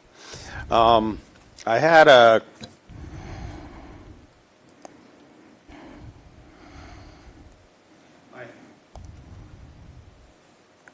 Okay, Iowa Code, Section 321.236 states the city parking fine must be set by ordinance, not by fee. If it's not a fee, it's a fine. Fees imply that continued violations are allowable as long as you pay for the privilege. In other words, you pay a fee. So if we're going to do this it needs to be set by ordinance, not resolution. The staff will look at that closer. Thank you for bringing that to our attention. Thank you. And you're all right? May I? You may. Heather, let's go back to number 1. Added clarified 24-hour restriction to parking in street right-of-way. Right now, the city has 24 and 48 hours parking restrictions on streets. You know, how long the vehicle can sit there. If I'm right, I think it does. Can we set one or the other citywide on this? Is that what your intent is? I believe our current ordinance is 24-hour restriction.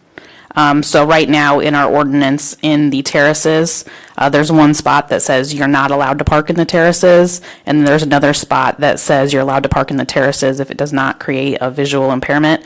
So we're clarifying and getting rid of the disconnect between those. So I'm thinking like Woodbury School has the terrace parking. It's paved. So a car can't sit there. A neighbor across the street can't park it there Friday night and leave it sit there all weekend, is what you're saying. That is correct.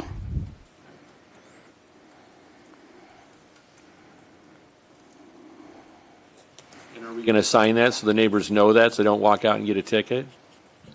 I know how much you love signs. I don't know the answer to that. I don't think we sign, the restriction on any other city streets, so I think it's more of an educational component of getting the message out.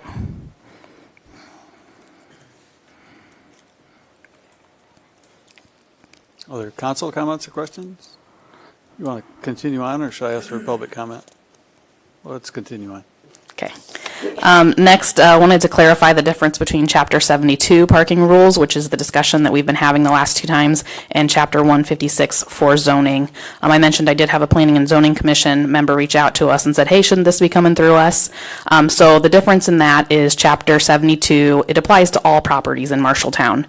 Chapter 156 is really setting development standards, and it's applicable to new residential, non-residential, mixed use, change in use.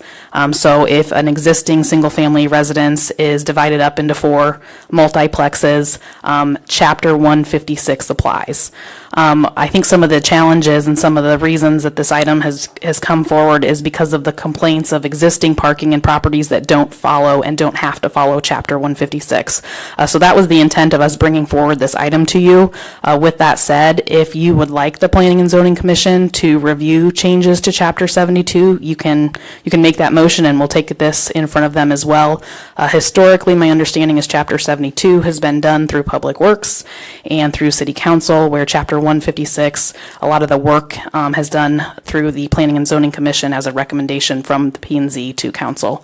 So just wanted to clarify for everybody what the difference is between those 2 chapters and who ultimately is the one that kind of does some of the background for that. But if there is an interest from council to have Planning and Zoning review this, I'm sure happy to take it back to them. They next would be able to meet, I believe it's April 18th. Your Honor? Yes, go ahead. I think I'd like to make the motion for Planning and Zoning to take a look at this first. They eat, drink, and sleep this stuff. I know a lot of them on there have some history that is a little longer than most of the people on council. So I think it'd be great to get a first draft out of them. I just indicated we should be reappointing somebody that I think has got 40-some years involved in P&Z, actually. Yeah. Any other council comment? I think I made a motion there. Oh, That was a motion. yeah, you did. So call for a second. Thank you. I needed to bring 2 bottles of tea up here. I'll second it. Second. Thank you. I haven't invited the public comment yet, so I do that now. Seeing nobody jumping up to the mic, let's call the roll. Thompson? Are we going to wait till we go through the whole thing, or you want to move on just this one item first? As long as I got a motion pending, let's call the roll on this item. Yes? Coe? Yes. Bodyhoff? Yes. Mitchell? Yes. Nichols? Yes. Schneider? Yes. Okay, that one carried. Thank you for that direction. So as we go through these last several items, I think what we're going to do is we're going to present this to Planning and Zoning Commission, saying that the council has met and had some discussions on this. Here is what they're currently thinking. What are you thinking? I think is how we'll approach that. So we've talked a little bit about allowable driveway materials. At the last meeting, Councilor Kell asked us what other communities are doing. At the top of this, I've included some other communities varying from Ames at 66,000 down to Grinnell at 9,000. It's basically, it's like split 50-50 whether gravel is allowed in different areas. So I have some information up there. In Ames, no gravel is allowed anywhere unless there's an exception made by the Planning and Housing Department for rear and side yards. Cedar Falls is no gravel anywhere. Fort Dodge is gravel is allowed in rear yards and maintenance of existing gravel areas only. They also allow the rear yard to be used by RVs and boats and parking them on grass in those rear yards. Grinnell requires hard surface approaches, but they're allowed gravel elsewhere. Johnston is no gravel unless there is an exception made through the Planning and Zoning Commission or City Council on a case-by-case basis. Mason City, they allow gravel in the rear yards and maintenance of existing. Muscatine, no gravel. North Liberty, no gravel except for RV pads. Ottumwa, no gravel except for driveway extensions for single family and duplexes. And Waukee, no gravel. So as you can see there's kind of a mix, and I don't know that there's a hard, fast best practice from our comparable communities. But we did provide that information after some discussion internally, and you guys asked us to bring back your recommendation for what we want to do with materials, especially as it relates to the side and rear yards. We were going to throw out that we would allow concrete, asphalt, seal coat, or solid bricks, with one exception where gravel would be allowed. That would be allowed if it's directly connected through a driveway to a gravel street, gravel alley, or grassed alley. So we thought that kind of was a compromise between some of the comments we heard at the last meeting. Any additional comments on that you'd like us to present to P&Z? Your Honor. Heather, I don't want us to miss that, especially in First Ward, gravel needs to be allowed where there's already is an existing before 2010. That's correct, right? That's correct, and that would not change. That's front driveway no matter what. I mean, that's anywhere, if they had gravel originally before 2010, they can continue to re-gravel it. Correct. So please say again, what was your department's recommendation? That for when we talk about rear and side yards, we would stick to what we're currently enforcing for the most part, which is concrete, asphalt, seal coat, and solid bricks. But we would allow an exception of the use of gravel if it's directly connected through a driveway to a gravel street, a gravel alley, or a grassed alley. Define solid brick, because there are those bricks that does let grass come up through them. Is that allowable? Based on our current planning and zoning code, that does classify as solid brick. Then yes, I'm okay with that. However, another side subject, I would like to see the right-of-way between the sidewalk and the streets, some timetable we put out there. The biggest issue with gravel that we have is that it gets into the storm sewers, and it clogs the storm sewers, and it's very costly for us. We have street flooding because of it in some places. So maybe this isn't the right time tonight, but maybe another discussion that wherever there is a gravel parking lot, maybe we give everybody 10 years to the approach in the right-of-way needs to be concrete or those asphalt or those hard surfaces you talked about. It'd be interesting what other people think about that. But I'm okay with what you guys said so far.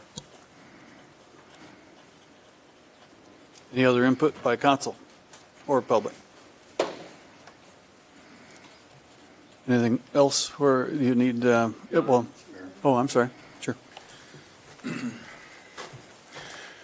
From an enforcement standpoint, I would just request that the council keep this as simple as possible, and even how do I know that somebody had gravel before 2010? It's hard. I mean, when we get a complaint, all we know is that somebody's parked in a way that they're not supposed to be parked, and if gravel's allowed in one spot because of an exemption but not in another spot, it gets confusing from an enforcement standpoint, because the police officer responding is not going to know if Mr. Thompson had gravel in his driveway before 2010. Just pointing that out. Your Honor, if I may? Sure. Heather, do you want to explain that, how you explained that to me? Sure. Right now, we did not propose any change to our existing ordinance, so it's our existing ordinance today that allows them to keep and maintain anything prior to January 1st, 2010. In the event that there is somebody who challenges a parking ticket, we generally get an email from one of the officers or a phone call, and we go back through historical aerial photos that the engineering office has to determine whether or not there was gravel there previously. But I would concur with Chief Dupper that that is a little bit of a cumbersome process. The way grass grows in gravel after time, it's pretty hard to even trust a photo, I would assume. Yep. Any other comments or questions? Public comment? Well, first, have you completed your presentation to us? I'll go on to the next one. All right, we talked a little bit about parking pads, and we had a discussion whether to allow them in the side and rear yards. What we came up with is that we would allow a maximum of 2 parking pad spaces to be created per parcel that would not have to be connected to a driveway, a curb drop, or an entrance. This use of this pad would be for temporary parking of licensed and operable vehicles that are not moved or driven off the parking pad for more than 6 times annually. In other words, we're really targeting, the people that want to put the boat in the backyard for the winter, but not people who are going to use this on a regular basis. As far as enforcing it, we do not want it to create ruts in the yard exceeding a 1/2 inch in depth. We would require that the parking pad meet the materials allowed in the previous slide that I just showed, which would be concrete, asphalt, seal coat, or solid bricks. Because it's not connected to a gravel alley, gravel would not be allowed for parking pads. As far as a size, it'd be 12 foot by 24 feet for each pad. You're allowed 2, so if you can put them next to each other, you can do the math there, 24 by 24. Standalone parking pads shall not be closer to 5 feet to any established property line. So that was our proposal. I think as we talk in my communication with planning and zoning member, I think this is the one that they maybe have a little bit of a concern about in allowing. Heather, how are we going to know if a vehicle has been moved off a parking pad more than 6 times annually? I mean, we can measure the ruts in the yard exceeding a 1/2 inch, but... Yeah, we agree with that. That's a hard enforcement. We're trying to provide information as far as what we define temporary parking of a vehicle. I don't think the enforcement would be based on whether they've moved it 6 times or not. It would be enforced on whether or not they've killed the grass leaving and going or rutted up the grass. And clearly at that time, they would be moving it more than they should. Thank you. I thought we could just rely on nosy neighbors. Your Honor, if I may? You may. Is it, to Councilman Lottiehoff's point, is it better just to say on the pads it has to be licensed and operable? Because we can enforce that, if there's no license plate on it, or if the engine's sitting off to the side. I mean, it's pretty obvious it's a junk vehicle. Correct, and that is how it reads right now in our ordinances. It's only allowed licensed and operable vehicles. So I guess we'll see what planning and zoning sends back to us, right? Okay. Thank you, Your Honor. Next was our current ordinance that talks about, that I believe council put into effect in 2013, that the single families are not allowed to have more than 2 operable vehicles in their rear and side yard. So again, that is what our current ordinance says, and we brought that forward to see if there was direction to change that. We know that that is definitely far exceeded in certain circumstances right now. So before any enforcement was going to come down and double check on some of that, we wanted to make sure that's where the council wanted us to be. So we're not proposing a change to that section. We did propose, based on discussion last time, adding multiplexes and apartments that not more than 1.5 per dwelling unit would be allowed in the rear and side yard. Unless the parking area, this is something that we added for apartment complexes, if they have a parking lot permit or a building permit that had a designed parking lot that meets all of the Chapter 156 requirements through zoning, that would be allowed. In that case, they do have an allowance for more than 1.5 per dwelling unit, depending on the number of bedrooms is how they count that. We had a comment from a citizen be presented that if there are properties where there is no front yard driveway, they recommended that they would be allowed an additional vehicle in their rear or side yard. The way that we did that is we increased it by 1/2 and clarified that fractions of 1/2 or greater round up. So what that does is for a single family property, basically they would be allowed 3 in the backyard if they have no front driveway or garage. For multiplex dwellings, again, you're only adding that 1/2, so doing the math there for how many dwelling units is there. One of the things we wanted to make sure when we were making these changes in Chapter 72 is that we were not conflicting anything that's currently in Chapter 156. So I put this table together to compare that. For a single family, if you build a house now, you're allowed 2 parking spaces as a minimum and 4 as a maximum. Putting into our ordinance that they're only allowed 2 in the backyard or 3 if they have no front parking does not conflict with 156 for that. Same way on a multiplex or an apartment. Right now, if we're saying not more than 1.5 of them can be in the backyard, by spec, they're allowed minimum of 1 per dwelling unit and a maximum of 1 per bedroom. Again, if they have a parking lot, they can follow the parking lot and go with the higher potential maximums through 156. And so we're just confirming that we are not putting a conflict into Chapter 72 from what is in our current 156. Lastly, I think number 7 was the modified driveway width allowance.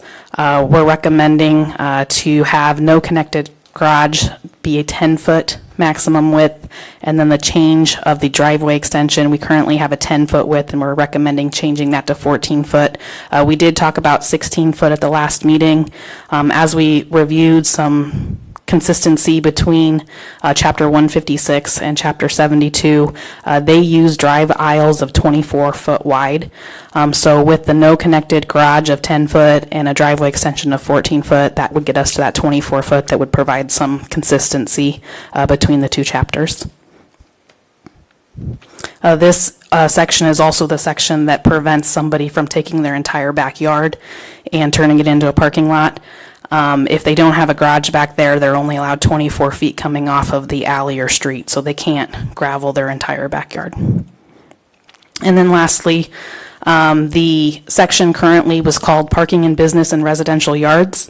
However, when you read through the section, there were a lot of bullet points that restricted it only to residential areas. So there was a inconsistency on which of the portions of the residential yards. So everything we just talked about, we've put under a section just called residential yards. We've added a new section called business yards, and confirmed that the business yards need to meet the driveway material requirements that we talked about previously, or 156. We added again in there that unlicensed and inoperable vehicles would not be lawful unless allowed by 156. So that would allow us to go in and take care of junk vehicles on business properties as well as we do today. And then also talked about how the violations and responsibility could be the property owners or the registered vehicle owners. And that is all I have. So with the direction given, we will take these items to planning and zoning and come back before you when they have a chance to review these. It's not going to be a formal recommendation because Chapter 72 goes through council, but they would be happy to provide their insight to you guys. Any other council comments or recommendations? Your Honor, I have 2 things. Okay. First, I'd like to express appreciation for how hard the staff is working on this. It gets pretty involved pretty quick. They've been doing really good work. We're pushing forward with it. The other comment that I have is the counselors anyway got the number of illegally parked vehicles in town, and last council meeting I said, well, this is pretty much a northeast side or a north side problem. Actually, it's split evenly between north and south illegal parked vehicles. So this involves the entire town. This doesn't just affect us. So a lot of people in the whole town are going to be affected by this. Thank you. Thank you. Other council input before we send Heather back to her department? And you've got enough staff direction as is? Very good. That concludes our discussion items as well, and my watch just quit telling me the time because somebody's texting me at 7:40 p.m. We are adjourned. Thank you for coming.